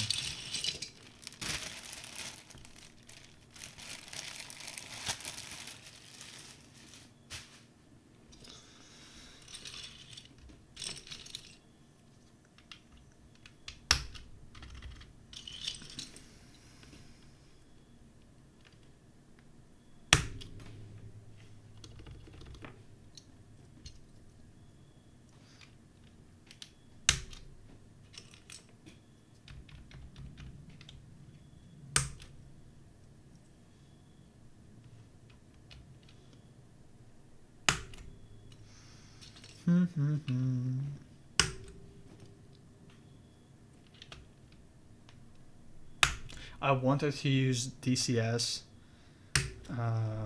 but unfortunately the kit is here, but I don't have space bars because, as with the package from Bogus, shipping did the funny. So I'm basically just waiting for the actual set, the space bars.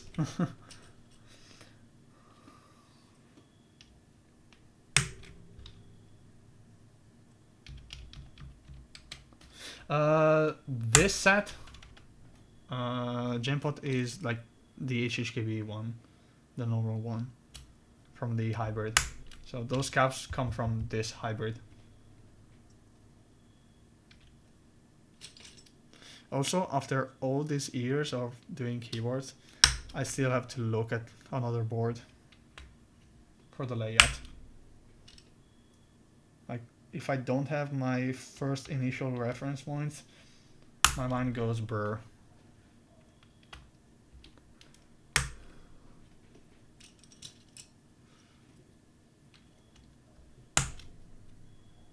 My skill issue is now on full display.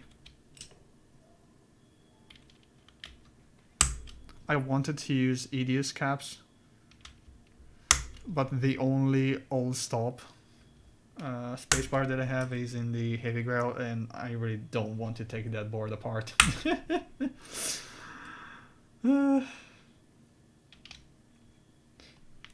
I managed to make it sound decent now, so I'm not gonna take that board apart anytime soon. Like, ever. Oh, true. True. I right. I'm simply not a believer. That's right. I simply don't understand the incredibly high level of thoughts that went into the design of that magnificent piece of you know.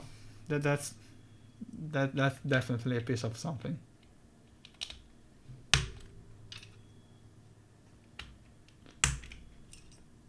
I mean, if you want to be like completely real, at least research and like proper design and stuff was done, you know. Not like some boards that, oh yeah, we're gonna start ship out boards in like 2 weeks, but then they take 5 more weeks because me and other people started to ask like the most basic questions for an EC board, and they were like, oh, so that's what you people actually want, you know. Does no.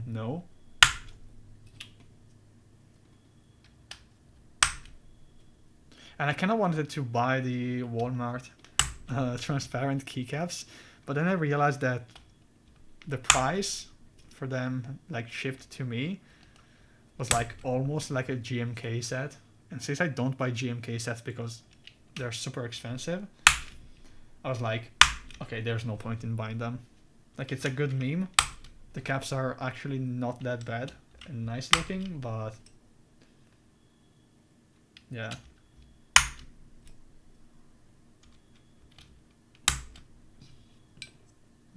Q goes here. Okay. Someone started streaming and my watch decided to notify me.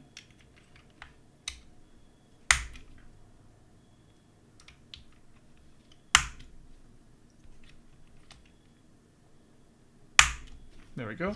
I'm very undecided if I want to use the spacebar spring, because another fun fact, I realized that not every spacebar spring has the same diameter.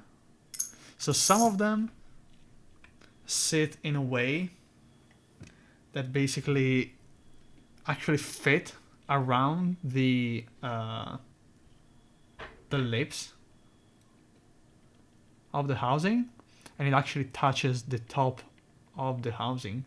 And in other cases, it doesn't actually touch. It's slightly too small, so it will actually like float around the lip, and it will make so much noise.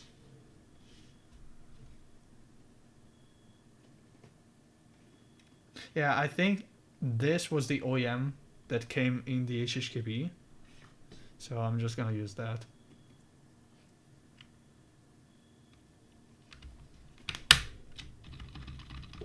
Also, I really don't care about like whatever weird sounds the springs make, unless it's a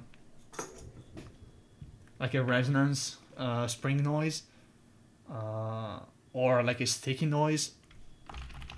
I really don't care. If I hear the spring sound here, unless it's like super crazy and I go like mad about it, that's completely fine for me.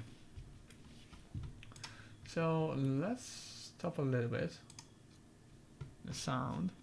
I'm gonna take off my headphones.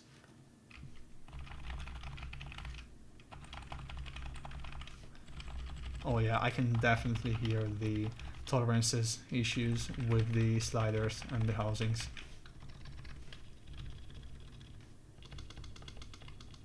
Yeah. Because some of them are actually pretty good.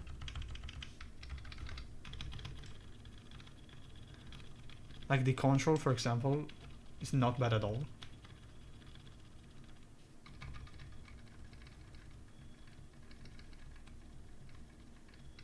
Yeah, like actually, unironically, the storage's issues with the sliders and the housings actually reminds me of the cherry scratch. Okay, it's not incredibly loud, but I would definitely like rebuild this with full OEM or like full DES. But I don't have parts. That's the issue. Like the only I could have built it with DES, like full DES and sliders, but I don't have a MX6U spacebar, so it wouldn't have been a fair comparison. So I guess we can zoom in a little bit and take a closer look at the boards fully built. I can probably like turn up the light just a little bit. There's a little bit of a shadow because of the mic. I gotta say, the red is very nice. So this is the bottom. So left side, if you watch the board from the top, so if you are from this side, you'll see the USB-C. The USB-C is very much spot on. I don't know if you'll be able to see the alignment.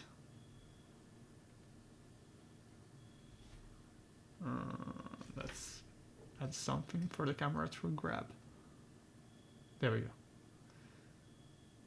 It's very much spot on. If I try to put the cable, yeah, that's definitely a USB-C. Now imagine this, but with USB-B. You know, because Type B, USB-B, that would have been insanely based.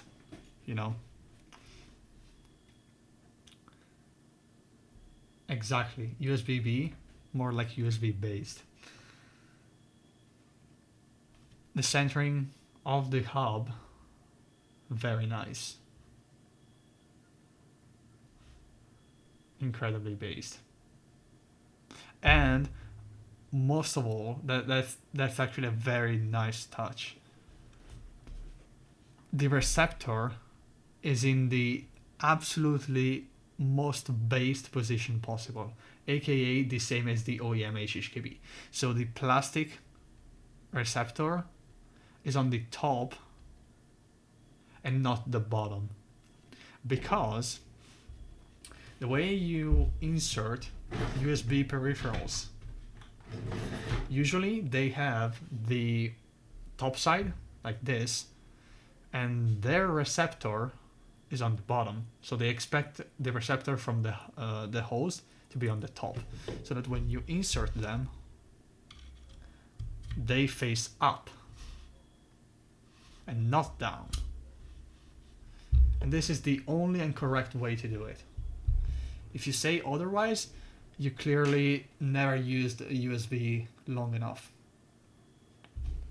And that's just facts. So side view, probably if I do this, you can see the side without the shadow. It's very nice. The radius here is insanely based. And if you try to look at this from here, it's very organic. And for me, what I mean by it's very organic is that the filleting of this section is properly done. Yeah, exactly. It's an organic radius, so it feels natural. It doesn't feel like a purely mechanical choice. And actually, in real life, in the stream, you'll see that the light kind of breaks off at this point. And that's what I mean by not being organic, but it's only an artifact of the lighting. Because if I look at this like in person, the light doesn't change, like it doesn't reflect as distinctly from the rounded part and the non-rounded part. And that's what I mean by organic. Like the change in shape doesn't cause a very harsh change in lighting, in how the light gets diffused from the surface. And same goes from basically all the rounded parts. The filleting is very nicely done. And it's also consistent from this side, the back side, and the edge, and then the side portion. Very nice. The engravings are very well done. The screw holes on the case, they don't seem to be filleted or like chamfered, but they're not pointy, like if they were like just being machined. And that's also a good thing, because when you anodize, that would cause issues, would cause like hot spots. But this is very nicely executed. I guess one thing that we can try now is swap the mid piece. Yeah, I know this sounds like a Norbauer website post. I know.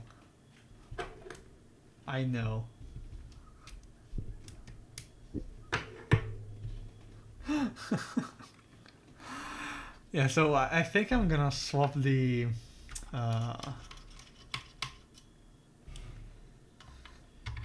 inner plate from brass to PC, just because. Keep standing next. Yeah, you know what? I'll ask Paul if he can make a red anodized version of a stand that follows the same design language as the Type B, and I'm gonna add RGB and other saucy stuff. And it's gonna use USB-B for the connection to the PC, because that's the only correct way to do it.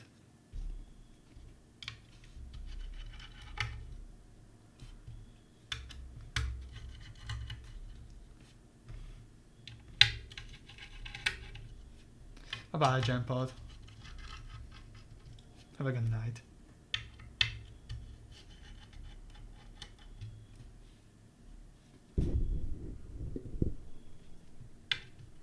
Oh yeah, also, I don't know if you were here while Dancers came back, so I told him that the PCBs arrived, so you guys can have fun.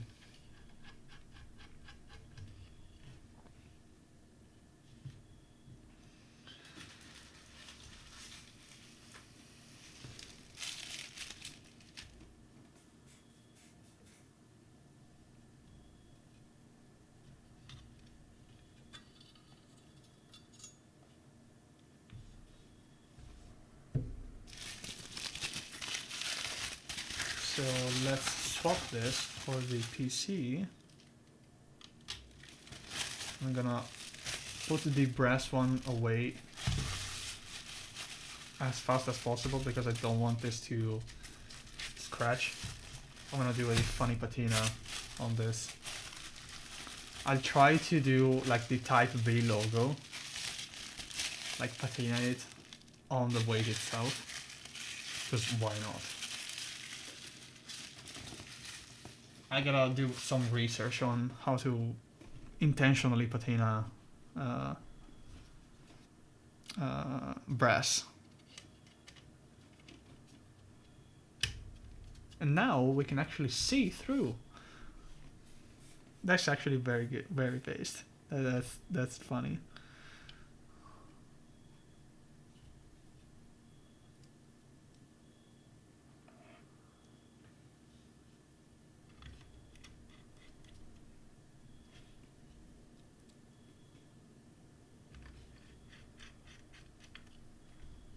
Oh my god, you're gonna throw organic at everything that I say now, aren't you?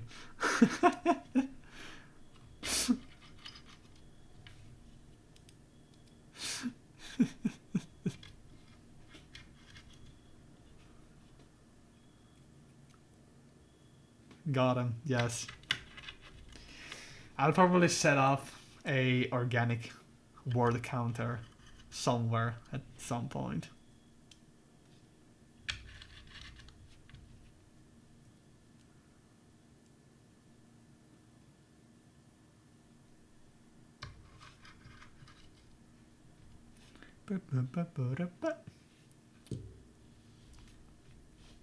Okay, one thing that I wanted to try, but I don't think I have it.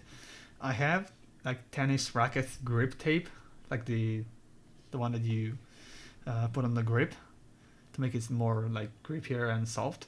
And I wanted to place it in between the plate and the top case and see if the sound changes, because now it's metal on metal connected through metal with the nut, sorry, the screw. So I wanted to see if I can change somehow this profile with that. Initially I thought about using the silicone ring, the gasket here, to somehow try to change the sound profile, but I don't think it will actually work because this is a full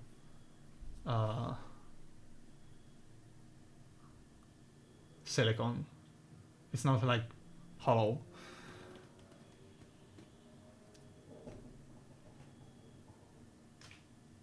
It is what it is.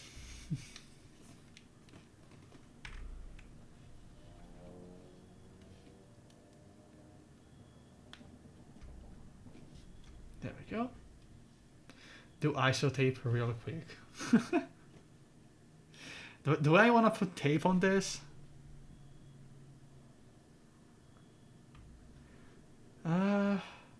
No. I'm not gonna do that. Actually though. How can I infill this? There's not really much space though internally, like between the PCB and the inner sides, actually. So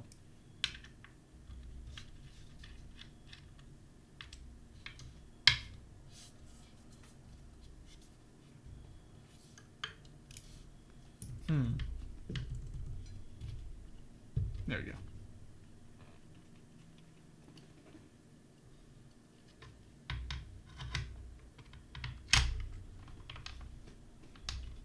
Oh, it's a little bit lighter, but not by much.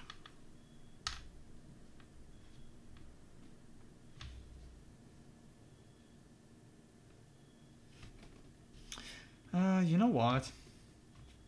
I can probably like check real quick if I have that grip tape thing. I'll check real quick and be right back.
And we're back.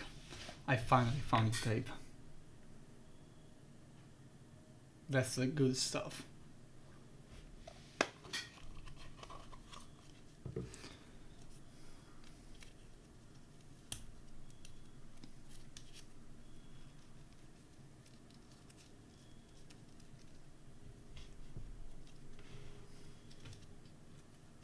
Yeah, I used this when I did professional archery because we used it basically for the same purpose as the tennis rackets. So we would basically wrap this around our bow grip so that once we actually place our hand and we are in tension, we will basically just use this portion because it's in line with your forehand.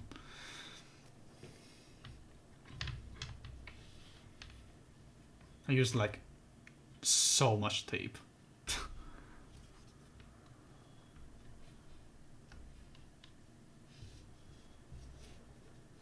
Okay, so the way we can do this is by removing the assembly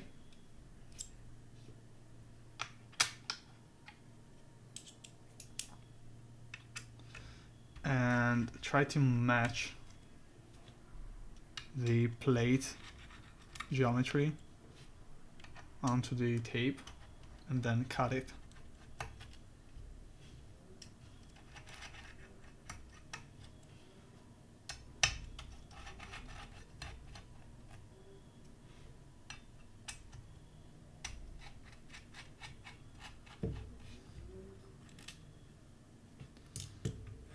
There we go. And this is the PCB and plate assembly.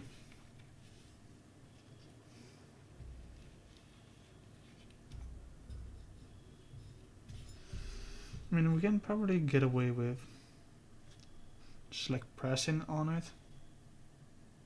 Not really.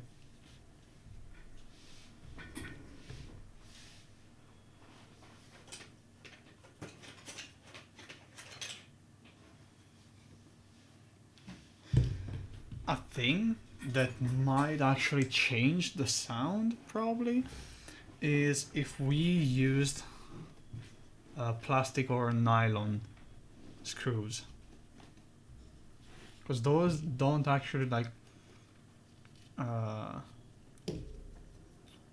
propagate sound the same way, because now it's a rigid connection with the nuts and the screws.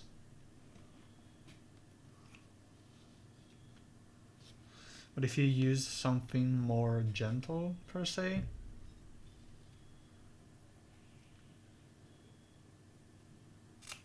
that could actually make a difference to an extent.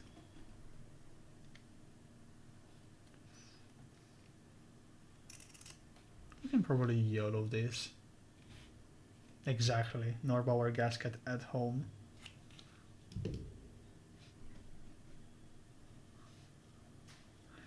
Am I gonna go bold in like 5 minutes and pose as Steve Jobs? Is this what's gonna happen?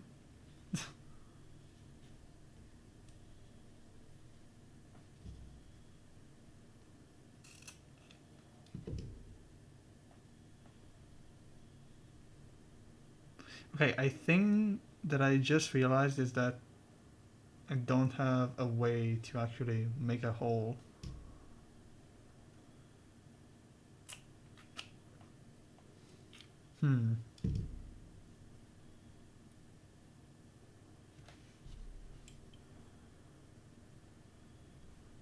This is extremely jank. No, I don't think it will actually work. I mean, it doesn't really work because the grip tape is super weird internally. Like it does have like fibers in it, so either it will gunk up the screw hole, because you can't really stretch open it. That's the whole point of the grip tape, you know.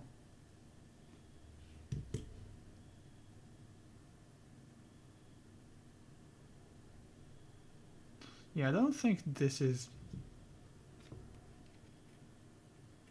gonna do anything.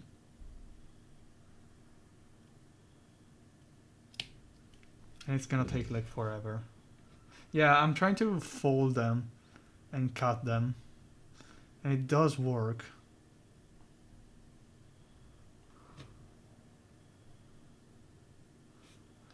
So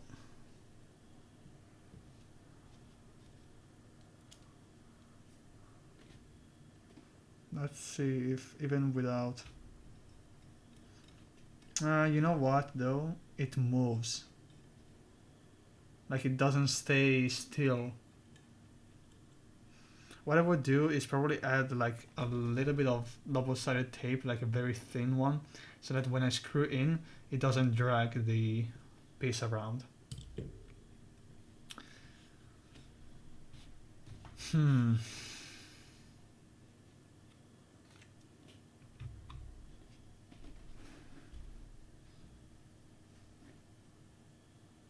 Because even positioning this is insanely hard.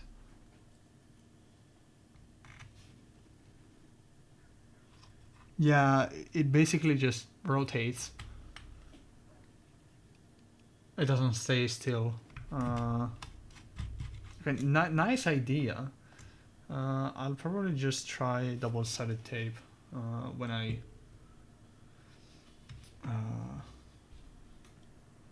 find it somewhere.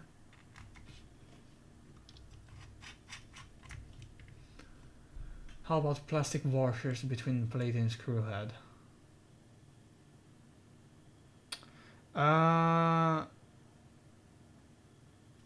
it would work, but it would create an issue. Since it's top mount, I would have basically empty space. Like, if I wanna... Like, the goal is to basically decouple the metal, the metals being involved. But to do that, I need to either leave empty space or use spacers that are plastic based on both sides, because I can't leave empty space on one of the two sides, either on top or bottom of the plate, because otherwise it would basically allow vertical movement. So like this, so with the plastic washer and then the screw on this side, it will actually work for the most part. But when I move the board, like the plate and EC assembly will basically allow to be moved upwards. Yeah, but I cannot tighten them down and basically just have the like the tape, I'm gonna call it tape, the tape being squished a little bit, and that would compensate the empty space.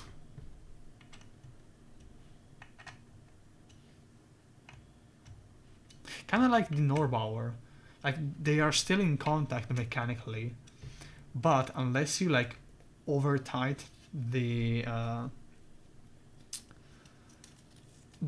screws, the goal of the gasket was actually to like allow the plate to move freely to an extent, you know.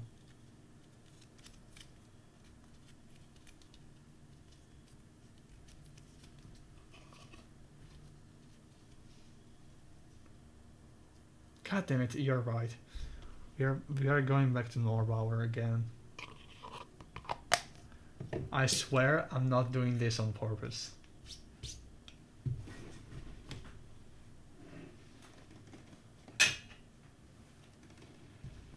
I swear.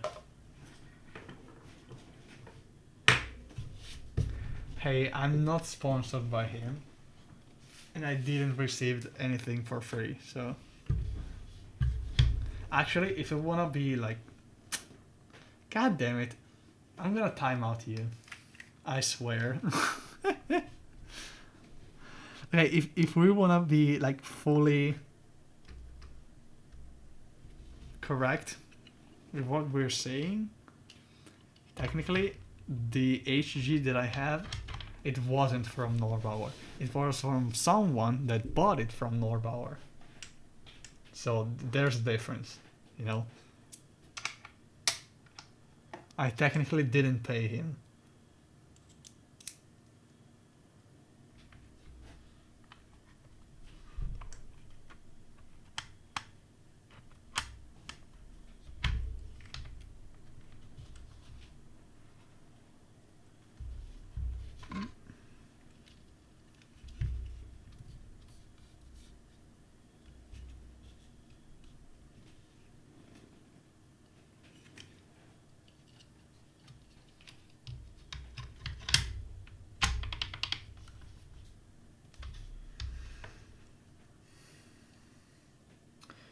Do we have an affiliate code that we can use? Actually, I think there's like a coupon code on cavemat.com. But I have to check actually. Because I never stream, so there's really no point in someone to actually give me anything as a sponsor code.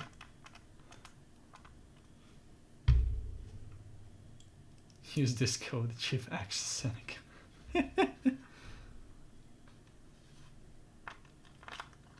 Okay, do you even think that someone that streams EC stuff is gonna receive a unit for a review? I don't think so. I bet my ass that he's gonna go to Teha Types someday and do like a stream with him, showing off the whatever bazillion dollars patent technology that he had.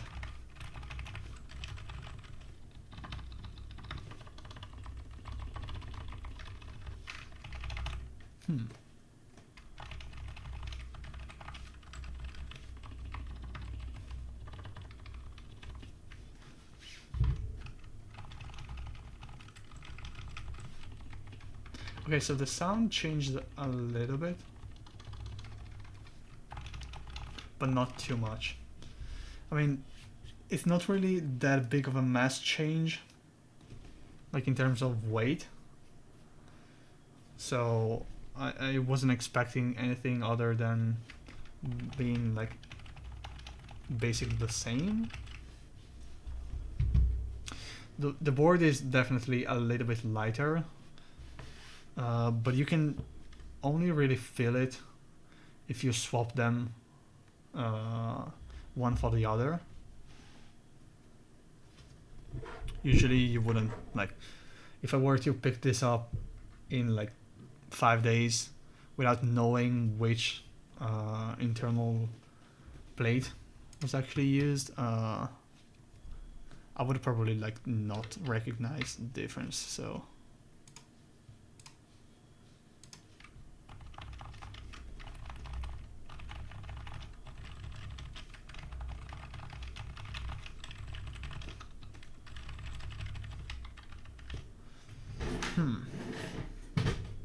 interesting.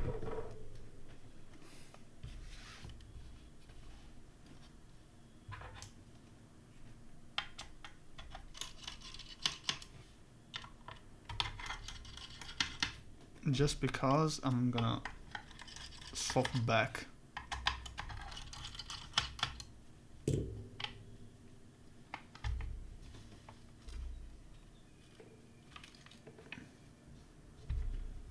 to the brass.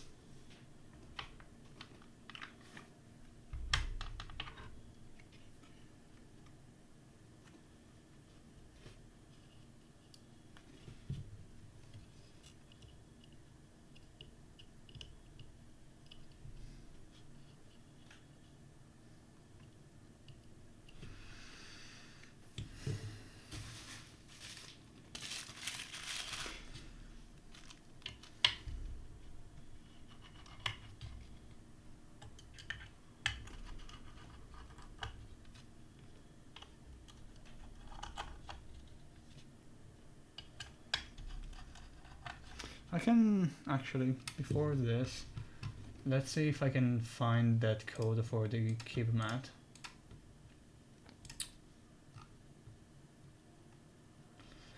Announcements, probably.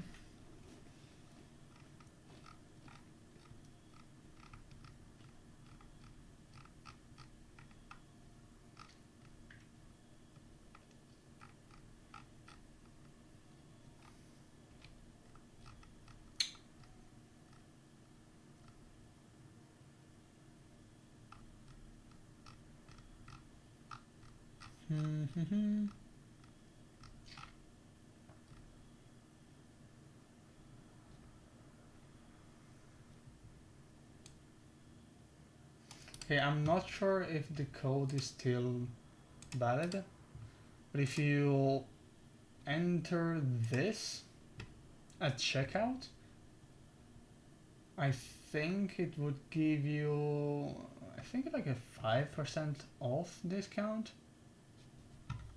Not sure.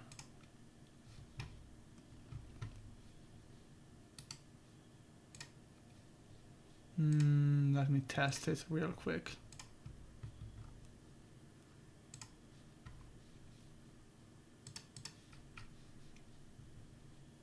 Oh yeah, it works. It works still. I'm not really sure how much, like in percentage, the discount code is. Like for a $9.99 Thug Ring set, you'll have that for $9.10.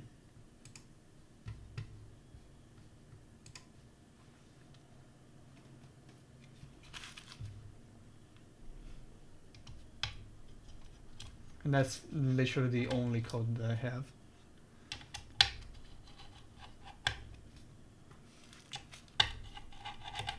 Because again, not streaming like ever, apart from when I want to show off some new stuff and like either people that I worked with for commissions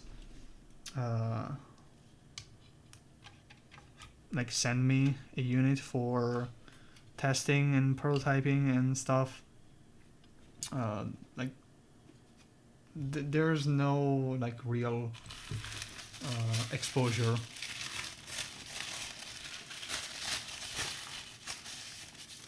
And of course, like, okay, that the review units are either free of charge or they are bound to like a return policy, which I'm okay with. Like, if someone wants to send me stuff to take a look, you can totally do that. I'm not opposed to it.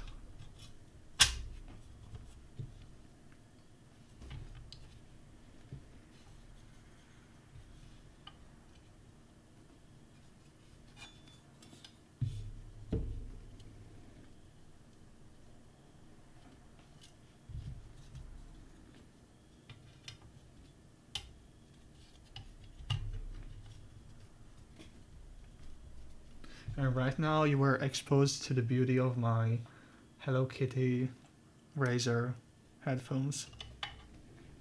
There we go. Again.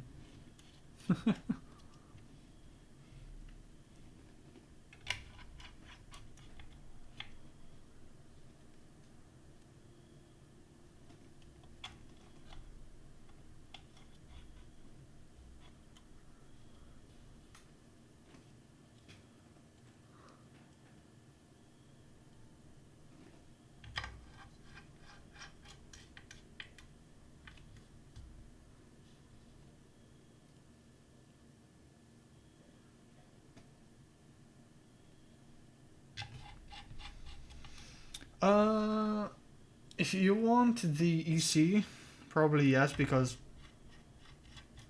I think I'm literally like the only one that had it like fully built. Because Paul did a stream a couple of days ago.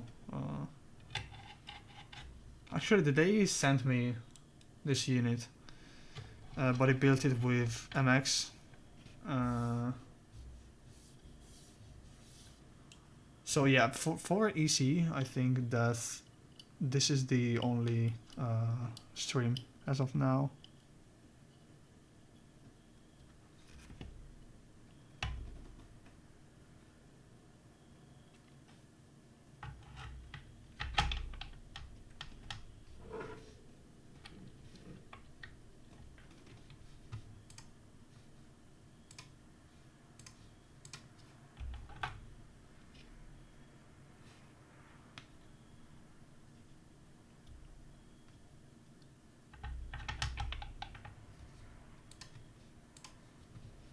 Mm-hmm. There we go.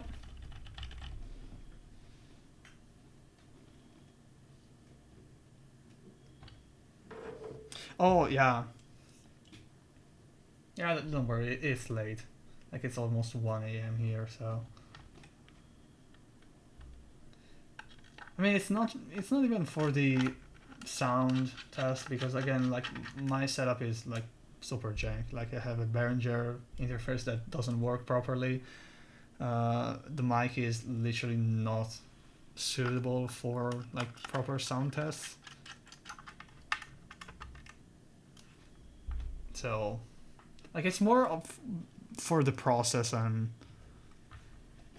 like the whole concept of, yeah, that's how things are done and how they work.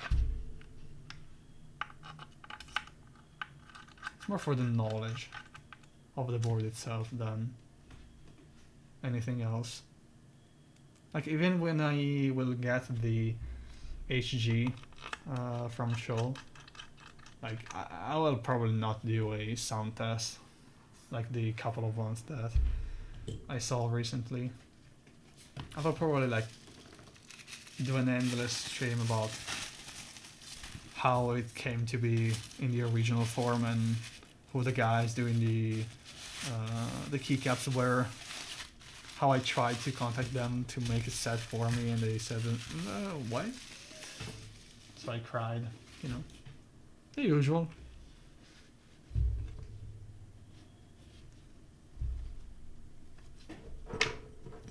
It's more for the technicality of it. Yeah, exactly.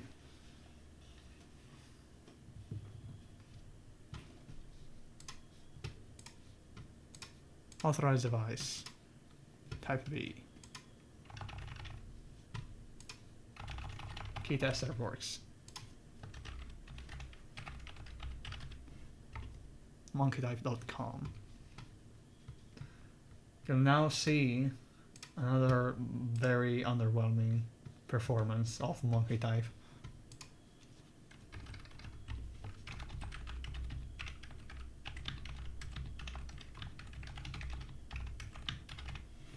$75, $95. And it's not even a valid test because I'm using the the pre-made words one. I literally cannot use monkey type like as it's supposed to. Like I can't look away on a board that I don't know.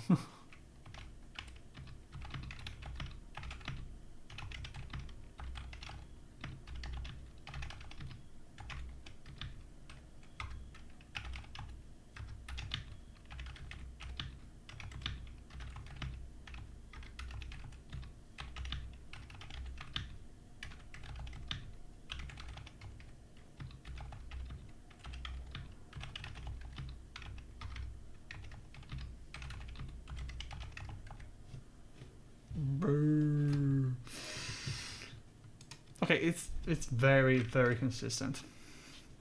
The typing is consistent, apart from the saucy sounds, because of the tolerances.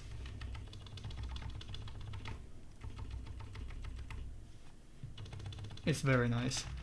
And what I will say is, these domes, when I had them in the HHKB, they were very much not tactile at all. But as soon as I used them in the Deskies Nev 60, they were like Giga Chad 45 grams. Like they were very heavy. And the same goes for this. So I feel like whatever domes I had in that board, like the metal assembly, yeah, exactly. Like if I take them out of HHKB, it goes like into magic mode. Like HHKB makes everything lighter, I feel like. I have the 35 gram carrots that I used in the nav. They were very tight. And by tight I mean that the only thing that I could perceive when typing was the actual tactile bump event typical of the carrots. But when I use it on the HHKB case, the hybrid, they are more free. Like they have a more give, let's say. And my HHKB didn't have much wobble here on the shifter, the one that we talked about in the server that you noticed. So yeah, I mean it's in line, and I kind of like it.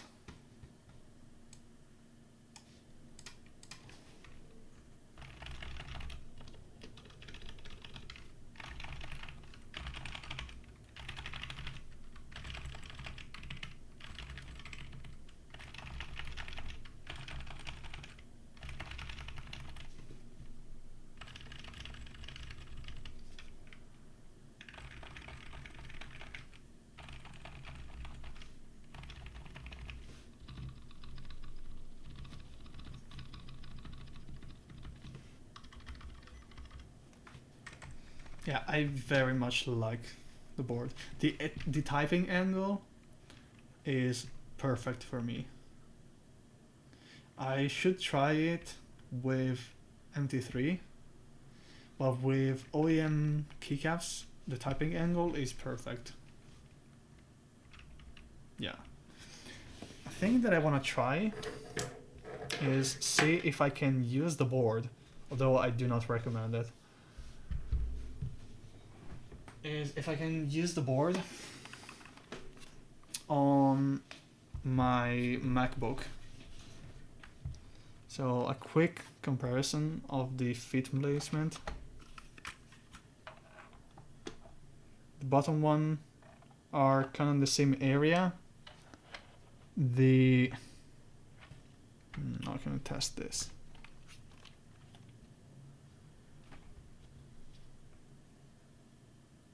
Okay, so there might be an issue because the HHKB are very smart because they are vertical, so they don't go too much into the keyboard, but these are horizontal and they might cause an issue because only a small portion of it there we go, only a small portion of the feet will actually contact the raised part of the case. So on a 13-inch there shouldn't be any type of problem. I can actually test that.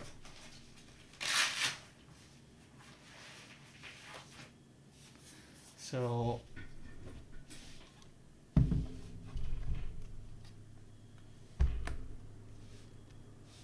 there we go.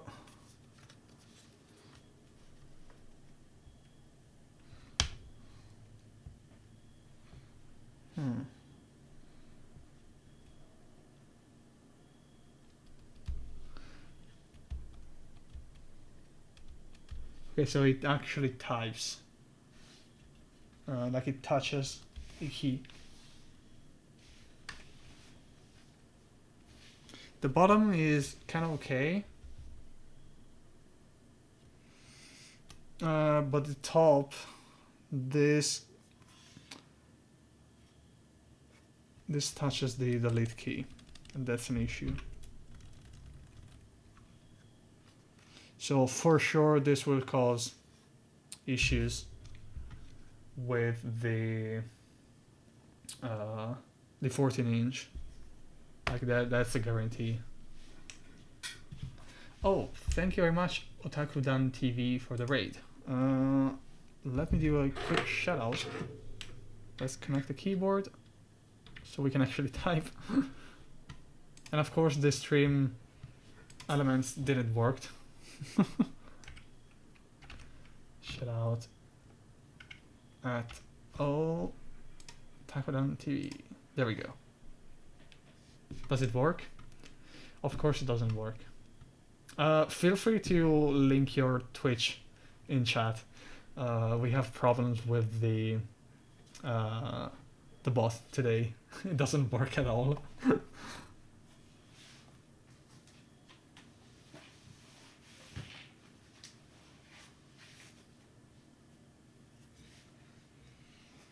So let me grab the 14, even though like I already know that it doesn't work.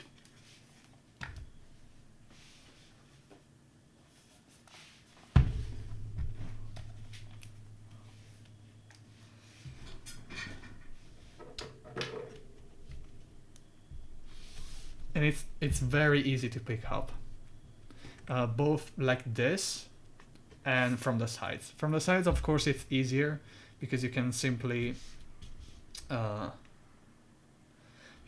like pick it here where you have the maximum distance between the case and the table, so you can like lift and then place your 3 other fingers under it and you can pick it up.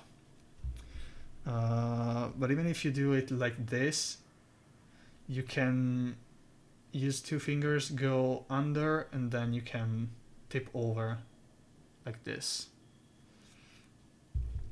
So let's see if with the 14-inch we have luck, even though we will not have luck.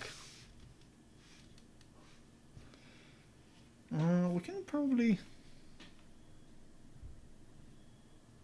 Okay, literally for the thickness of the feet, I cannot place it on the palm rest. Because that would have been pretty good. Not ideal. So if we try to place it like this... No, it types. Same issue with the 13-inch. Yeah. It's a bit unfortunate. No, it's literally because it's too small. Like the positioning of the fit doesn't reach the raised portion of the case. So you know how on MacBooks the keyboard is a recessed area? I counted on the fact that this, the top fit, hello? Can you focus? Yeah. Top fit would kind of touch, but it doesn't. Like the position is literally inside of the keyboard area. Very unfortunate thing. Actually, let's turn this off.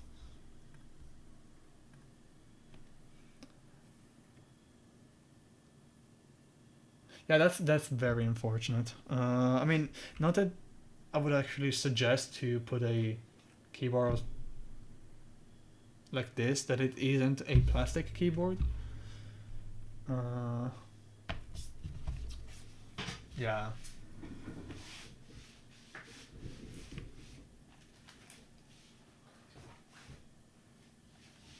So let me go and grab a scale to measure the weight, so we can have an idea of the fully built weight.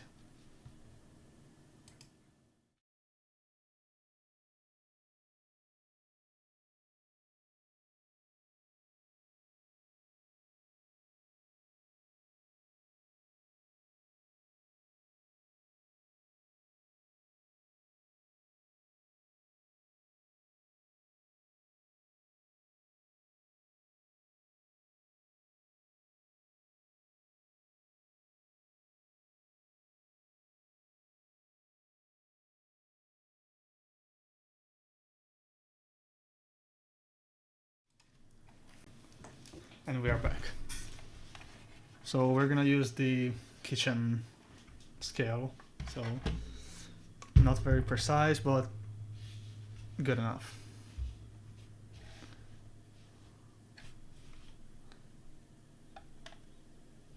So it is a 1.2. Can we kind of see that? Kind of. Yeah, 1.217 kilograms. Actually, it does. I should probably email Leica and tell them, hey, someone made a keyboard stand with the design of your scale. Actually, it is. Like, it literally is. It's literally the space dock. That's kind of funny. So, very not scientific way of weight. Okay, so this is like 50 grams. The plastic PC internal thingy is like 50 grams. So also the majority of the weight comes from like the case itself and the see-through brass insert, and that is like it's there no matter what.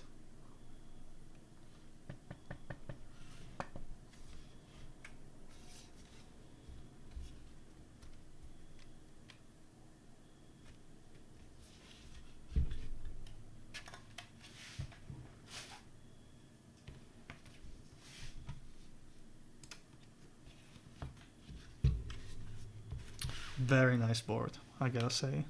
The fact that it has USB on board is amazing, and I like that. So I'm gonna actually use it with my mouse. So I'll do this. Okay. I will do this. And now the mouse moves.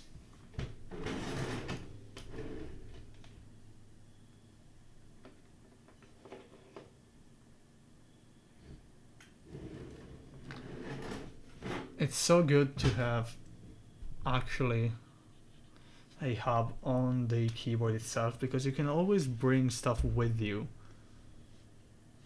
And the fact that this portion is recessed compared to the outer edge, it allows you to keep them in place without worrying too much about them sticking out. So this one sticks out just a little bit.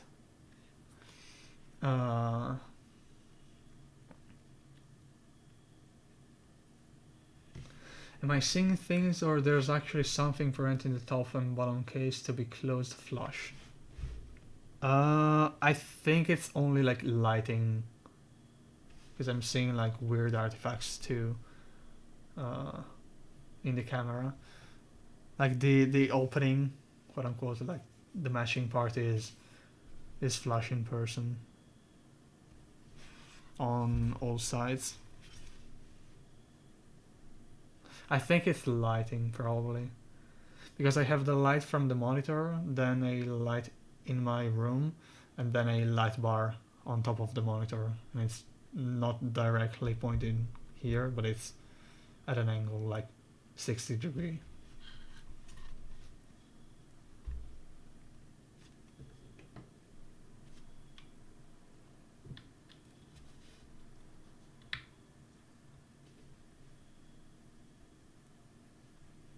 No, I had the same. I noticed the same thing, but once I like changed the angle, I realized that it was only like a lighting issue.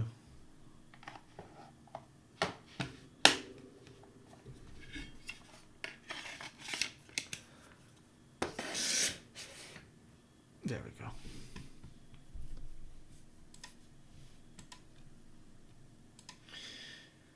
Yeah, I think that basically covers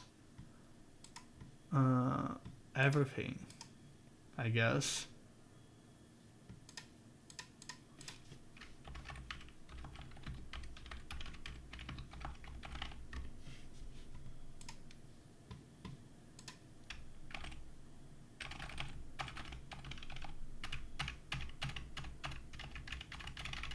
Okay, one thing that I can try is to play like a very, very brief Osu map, just to see if I can like spam real quick the keys, and also have the dongle at the same time, because the USB hub is 2.0 spec. So if I try to overhead it with the dongle, the mouse running at 1 kilohertz, and the board, I can see if there are like some hiccups and stuff. Because that's usually my way of testing the boards, is choose whatever random wave key map that I can find. Sorry, bitmap that I can find, and then like try to spam it. The domes are a little bit more heavy than I'm used to for Osu, but I can try. Real science, exactly. Web science, real science. I think I'm blind and I keybinded the wrong key as Windows. Whatever.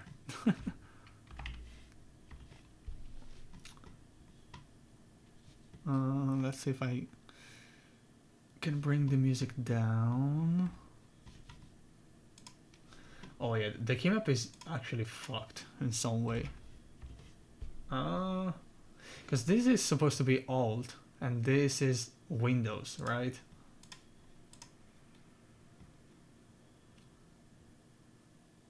I think. Yeah, this should be Windows. Shouldn't be. It shouldn't be Alt. Yeah, this Windows and this Alt. What is going on? Yeah, I'm just gonna remap this. So this is left Alt, left Win, right Win, right Alt, left Control is fine, backspace because I'm a normie, and then the usual stuff. Okay.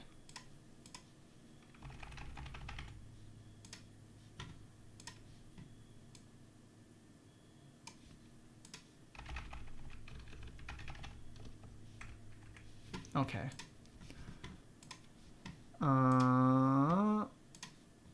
Restart. Okay, one out.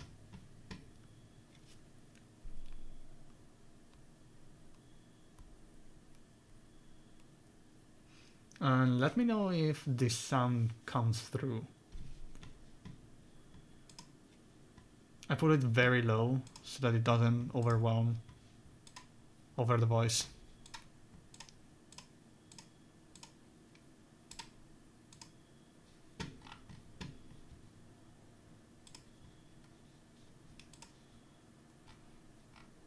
No, I want something with spans and stuff.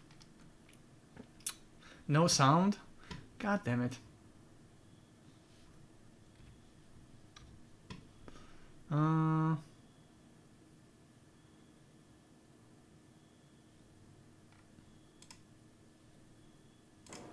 What about now?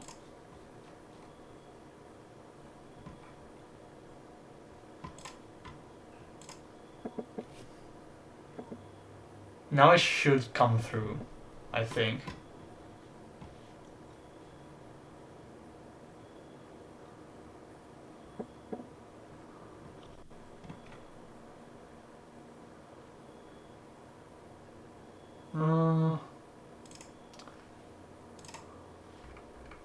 Let's see if I can get audio output capture. No, you should actually hear the sound.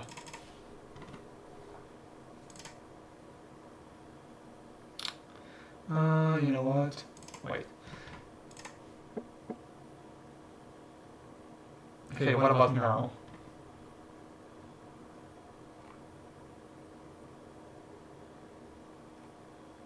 Now there's echo? Fuck.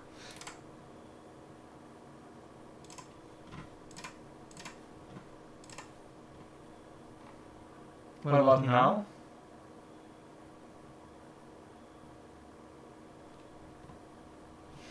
Okay, how the hell? Oh, still echo?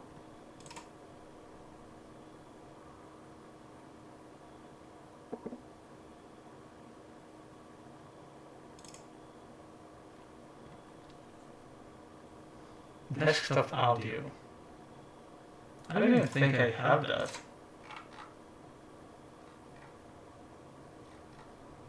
Audio mixer, let's see.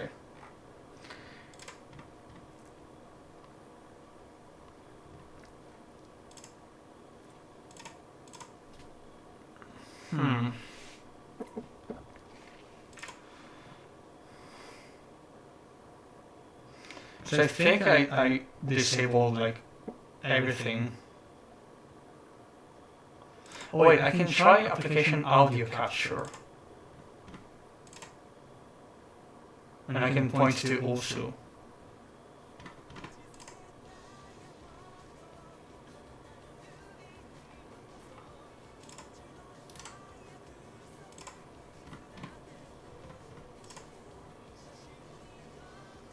Works now? Yeah. Nice. Okay, it's in beta, so bear that in mind.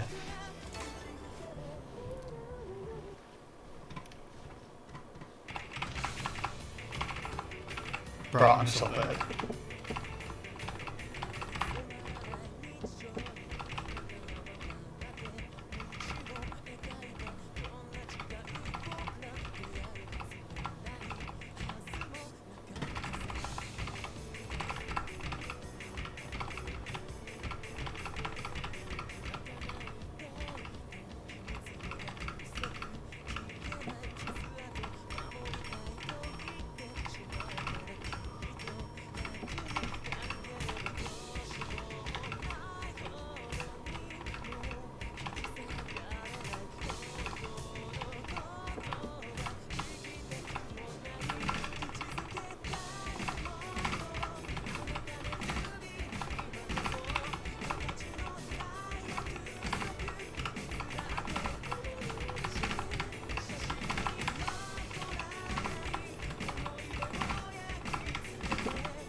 Bruh.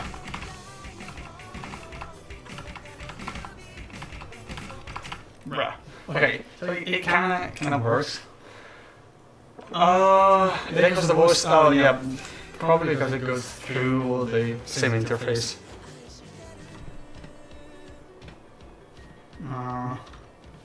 Let me try this.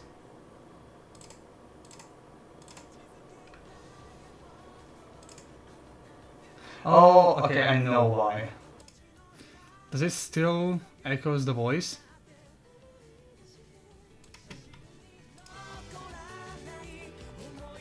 Yeah, because for whatever reason, okay, so I had the video capture device audio, which should let through like all Windows sounds, but apparently it didn't. But instead it let through only the, like it picked up the audio interface for the microphone instead of everything else, for whatever reason. So as you can see, I'm very bad. I haven't played in forever.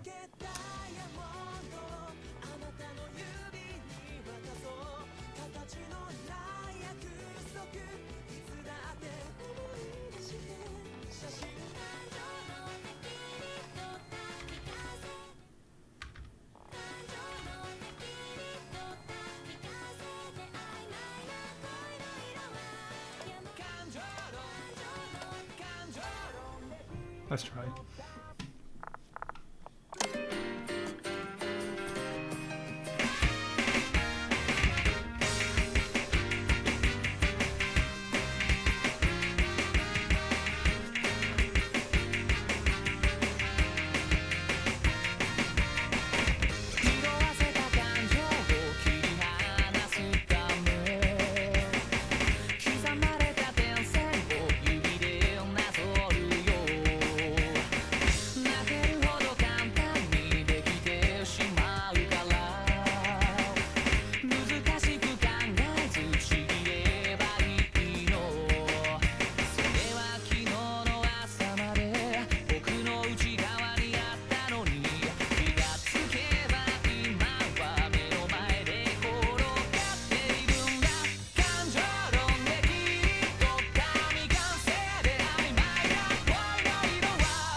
Okay, it seems to be working fine. I'm gonna find another one with like some super duper.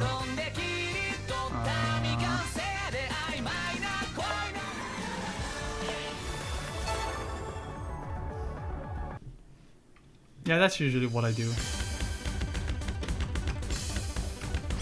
Bro, how did I miss that?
Okay, it's the domes are throwing me off, but it works as intended.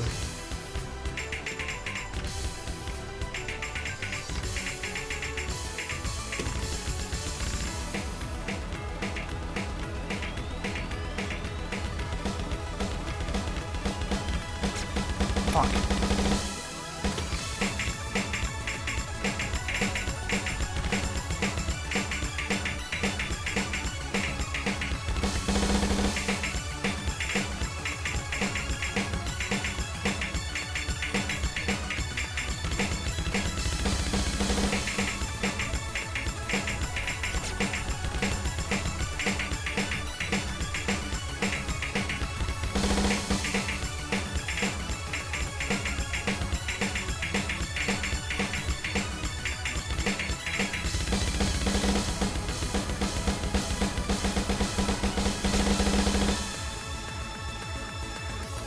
No, 45 OEM domes from a 2021 HHKB hybrid.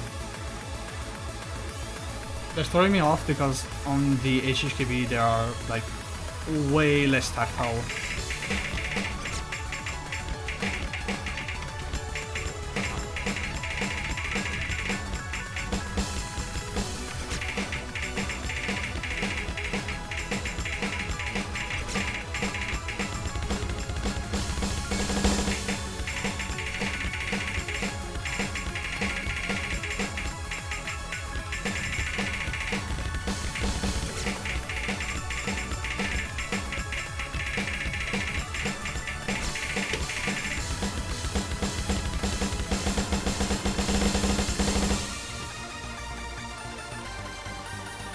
Yeah, way more tactile and heavier because the assembly is more tight.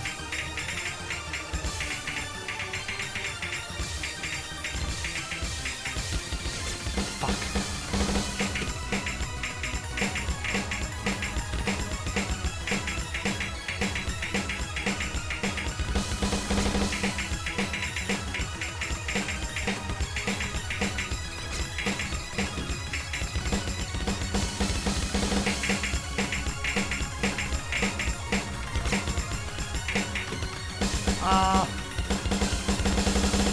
I missed the rhythm.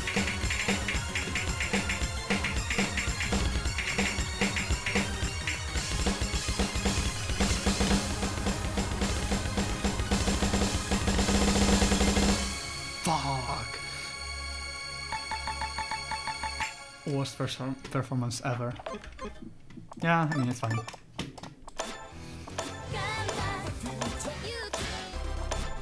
There was one map that I remember being super doo-doo for the streams. It was super weird.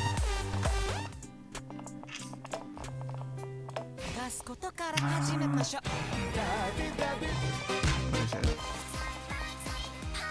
It was a like super sauce bait map.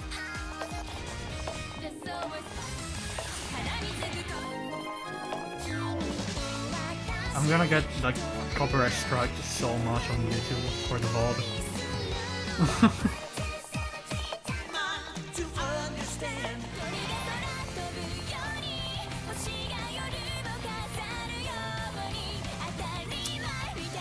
Where is that beat map?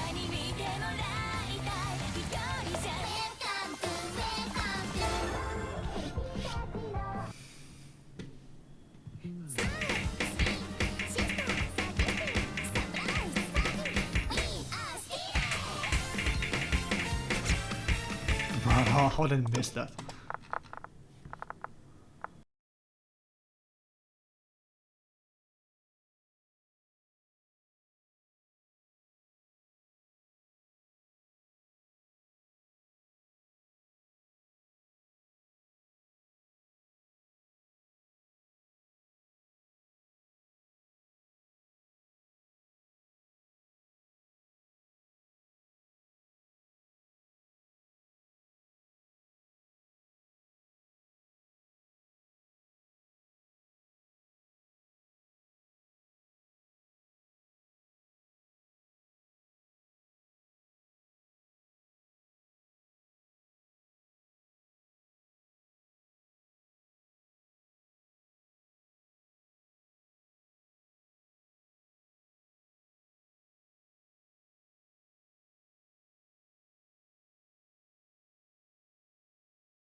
No, that is how I test my PCBs. I jump into Osu, I cry because I can't properly play, and I then see if I can stream, do like streams. So that's the only way I can test if the PCB actually works. Because if it's like does some like hiccup and weird behaviors there, usually that's because like the buffer is doing something funky. So that's why I test on Awesome, because it's literally what I have here. Also there are like nice songs, like the Pokemon one and Hatsune Miku.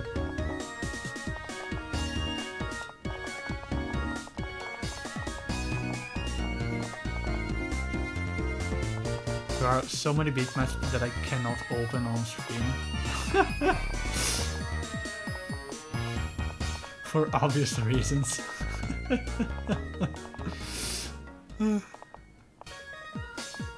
Kind of funny, but not really.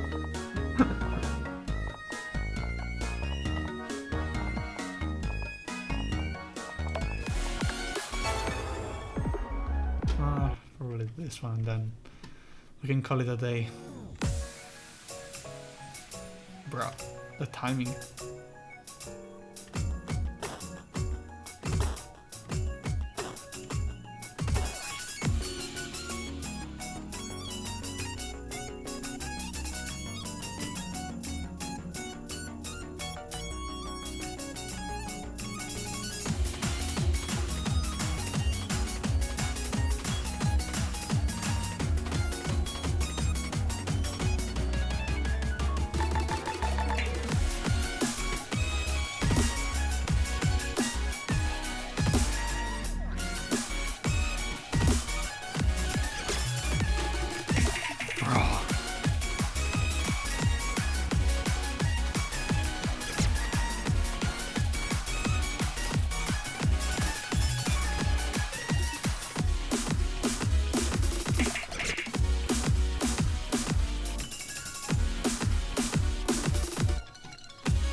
Yeah.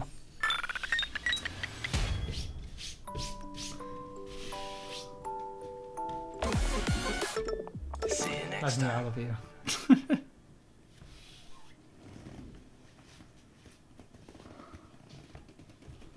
There we go.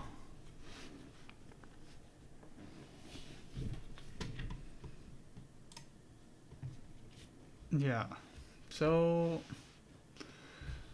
I think that's gonna be pretty much it for this stream. So once again, boop. This is the Type B by Paul. It was available on Canon Keys and Sandy Keys. Actually, Sand Keys, sorry. EC kit will come in a bit. I don't have a precise ETA, but as you can see, it works. It works great, actually. The small issues with tolerances on desk parts for the plate are already been outlined, um, and they're gonna be fixed, of course, for the units that are gonna be sent out to buyers. And I think that's pretty much it. I want to thank Paul, of course, for asking to collaborate with me on the EC PCB project. I know that working on the EC was a bit of a challenge, mainly because it created a bit of a delay with the uh, initial MX group buy, but I didn't want to actually delay the launch of the board itself because of the EC option. So what we had in mind was to have the case ready to receive the EC option, and that's what he achieved with the case and the opening on the bottom of the case. The EC kit, I think he wants to bundle in KLC parts, but I'm not sure because we are in contact with KLC to receive like a kit for testing. I think they're gonna send out the like fixed quote unquote version, so the one with the two U's that don't have the crowns. So I think he's gonna offer like a full kit, but for that I suggest you to directly ask in the Impulse Discord server. And I'm gonna actually link the server.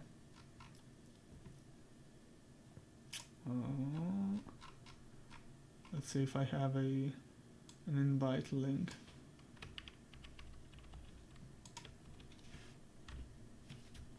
There we go. I think this works.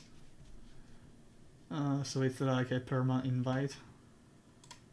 Yes, it is. So it's a perma invite. You can use this. This is the SendKeys server, so the company that Paul runs. And there's a dedicated channel with updates for the Type B, but also like a board channel where you can probably ask like more specific questions. Because as of now, I don't think I see like proper reference to the KLC bundle.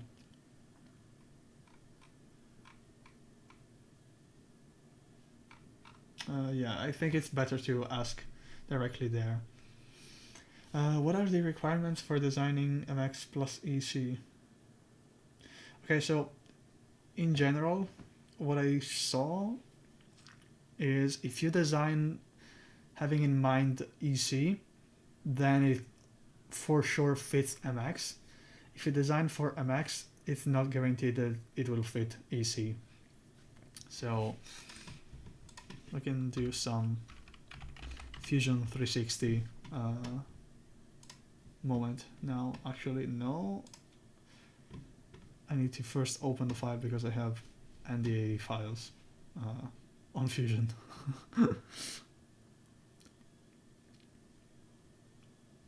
So generally speaking, if you design for EC, it will fit MX, but I must like outline that by EC I mean Topper style OEM. There we go. Topper style OEM EC. That being because let's open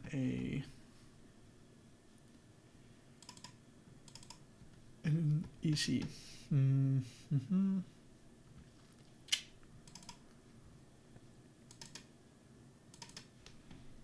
So let's go with this one. Okay, so let's say this is this is your 60%, okay?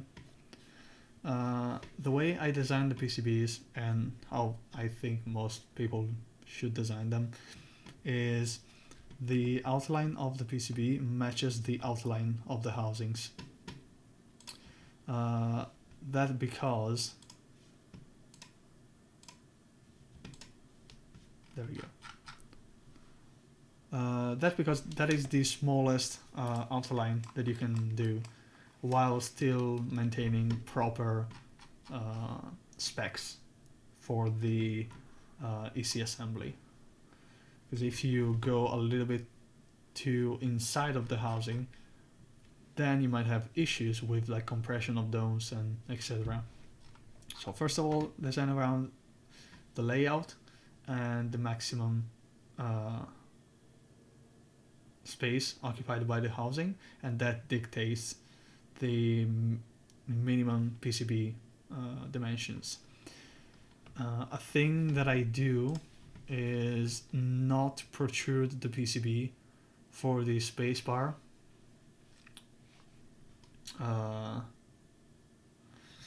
So the issue here would be that I would basically account for whatever manufacturer tolerances the radius here would be. So I prefer to just know that the EC part is going to be there, and I can design an opening around it. So that's the easiest way to do it.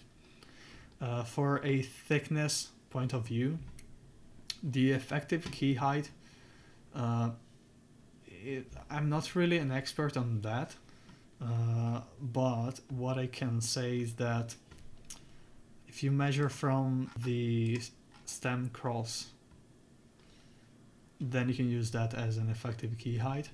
But you gotta keep in mind that the PCB is 1.6, it can be 1.2, but that increases cost a little bit if you use 4 layers. The plate, I canonically use 1.2 and usually metal. So the best case scenario is where you have metal and it screws as a real force, basically. Then, so from there, like the bare minimum is 1.6 plus 1.2 plus whatever it's in between here. So usually it's like 4.8, even though it's not properly correct because it's like more like 4.65, 4.7. So if you use M2 screws of 8mm length, that allows you to have that 0.05mm of like buffer for threads not being properly done and stuff like that. So if you don't over tight the screw, 8mm is good, even though it technically sticks out like 0.5mm. Okay. What dictates the space between the bottom of the PCB and the bottom of the case is whatever is the tallest component. You can either go let's make the bottom case at an equal height, and at that point whatever is taller then dictates your minimum distance from that surface to the case. Or what you can do, although that requires you to know the final positioning of the components that's on the PCB, is make slots. So let's say I don't have JST and I don't have USB ports. What I will do is, okay, let's say this component says fit the overall clearance, but the multiplexers and the op-amps and the MCU and stuff don't. So what you will do is, okay, I will create like a recessed part here, here, and here, kind of like the Neverest. Usually the screw head fits in whatever the thickness of the tallest component is, but of course you need to check on that. So that's the main concern. I can probably show you. It's totally not optimized, like it's super doo-doo. So this was a case for the GH60, and it used the old models, so keep that in mind.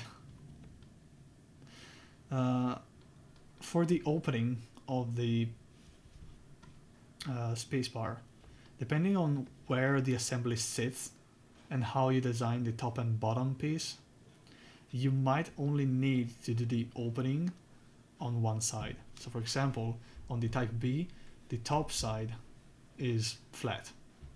The bottom is the one that has the opening. Here you'll see that the stabilizer is floating compared to the bottom. So the actual important part is, where is it? There we go. The opening was done on the top side. It's literally just a slot that allows you to have a clearance, and then keep in mind that there's a wire. On the models that I published, there is no wire, but I then created wires that I need to upload, but I don't have time right now to do that. So those are the main issues. Another thing, if you plan to use onboard the USB on the PCB, that's not really ideal, because the point where it sits, it's different.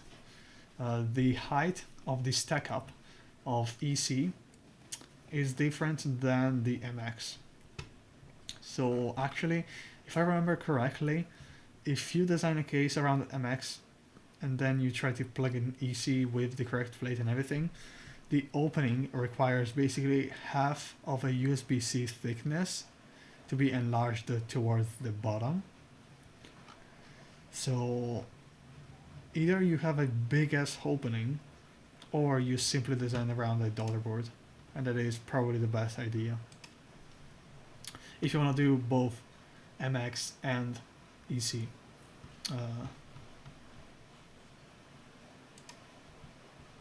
If we take a look at the TKL,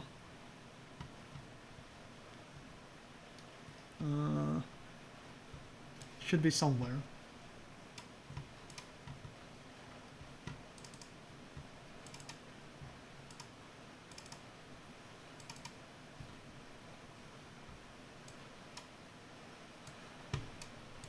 There we go. Let's take a look at the JIS, for example.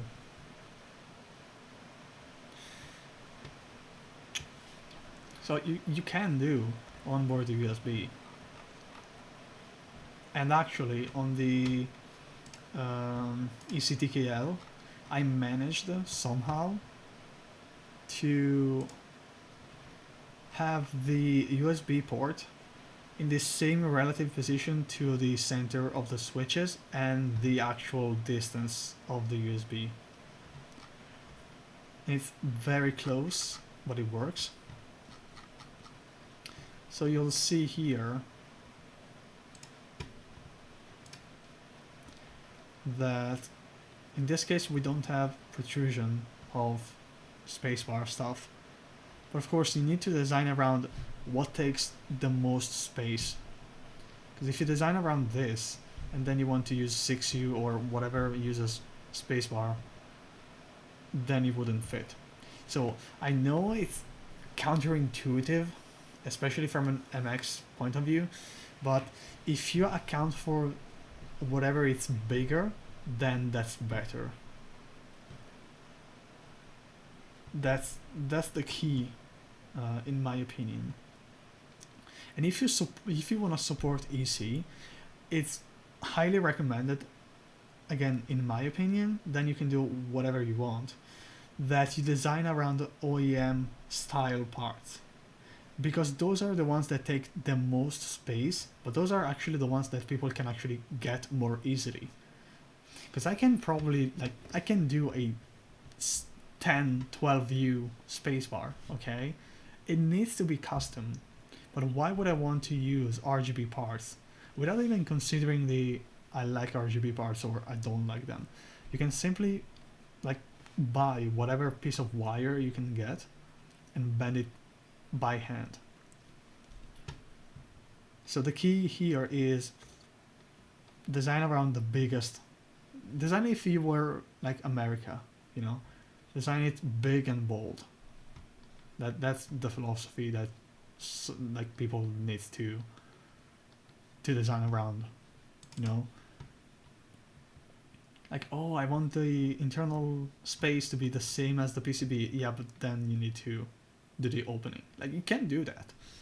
And actually, the ECPCB will always be larger than the MX. So if you design as if you were to design MX, so leave like 0.5 millimeter from the side of the PCB, that's fine. On the MX, you'll have like 1 millimeter, but it's completely fine, you know? And then the system of mounting, you can do basically whatever you want. The basic concept is that the plate and the PCB on EC, they need to be connected together by themselves. If you cannot take out this assembly by itself without like it falling apart, then it's not compatible, generally speaking. On MX, you can design around plateless. Plateless is not an option here. You can do hot swap. Like, the important thing is that the plate and the PCB and whatever it's in the middle, they are connected. So it doesn't really matter if you want to do plate mount, top mount, burger, whatever. It can be whatever. You can even do PCB mounted and have the smallest possible plate, like literally this, and then add tabs to the PCB and do PCB mounted if you want. You can do bottom mount, like in the same style as the top mount here, so like 4 mounting points here and 2 here, but on the bottom. For whatever reason you want to do that, you can do that, you know? Like, the important thing is that this is its own assembly. How you connect this assembly to the case, it's completely up to design. Those are basically the main key like considerations to make when you design EC. Another thing, but that is more on the PCB side of things, because the plate is functional to the PCB. Some screw positions cannot be placed like whatever. So if you have 2 U's, you should really consider placing the screw where the actual hole on the housing is, because that's the way it is supposed to be. So like here. Or if you don't have space, or you're doing like multi-layout, rotate, is place it like here, you know. For example, in the Theka and the Albius, since we have the carbon fiber assembly with the nuts and everything, here you cannot fit a nut with the recessed. There's no space here. You would go into the cutout. So what you can do is place it here, but it's still in the neighbors of the housing. Ideally, you would have 1 screw for each 2 U's, unless you're in a kind of a situation where you have two U's near each other. So here you are actually compressing this one mainly, but also this housing, and then right under it there's another screw point. And same goes here. The rational, instead of putting the screw hole here, but we chose to put it here, is simply because we already have like a bending point here. So it will actually create more buckling here and then a empty spot in this portion, and it would basically create a smile upwards. So that's the rationale behind where to put screws. And also like they are pretty standard, so if you're doing like HHKB, you can blatantly clone the screw positions. Like they work, so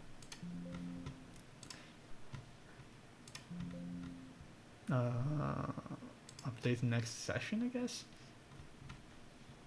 Yeah, so those are the basic considerations.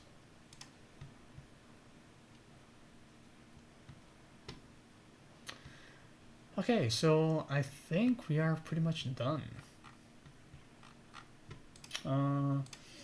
I think next week I will stream again because I have a GX1 coming in, and I'll tear it apart, see how it's inside, and do some considerations for future projects.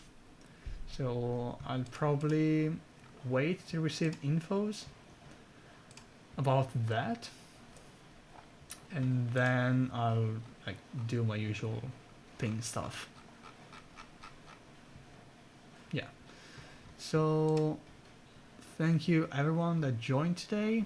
Thank you to those that actually got the Type B in the MX group buy stage and are gonna consider now the EC option. And rest assured that the plate tolerances are of course gonna be fixed for the production units that you'll receive. For more updates and questions about what will come in the kit, I'd suggest that you go into the SendKeys server, or you can probably like send a message and I'll forward it to Paul. And yeah, that's pretty much it. Yeah, so again, thank you everyone who joined, and have a good one. Bye.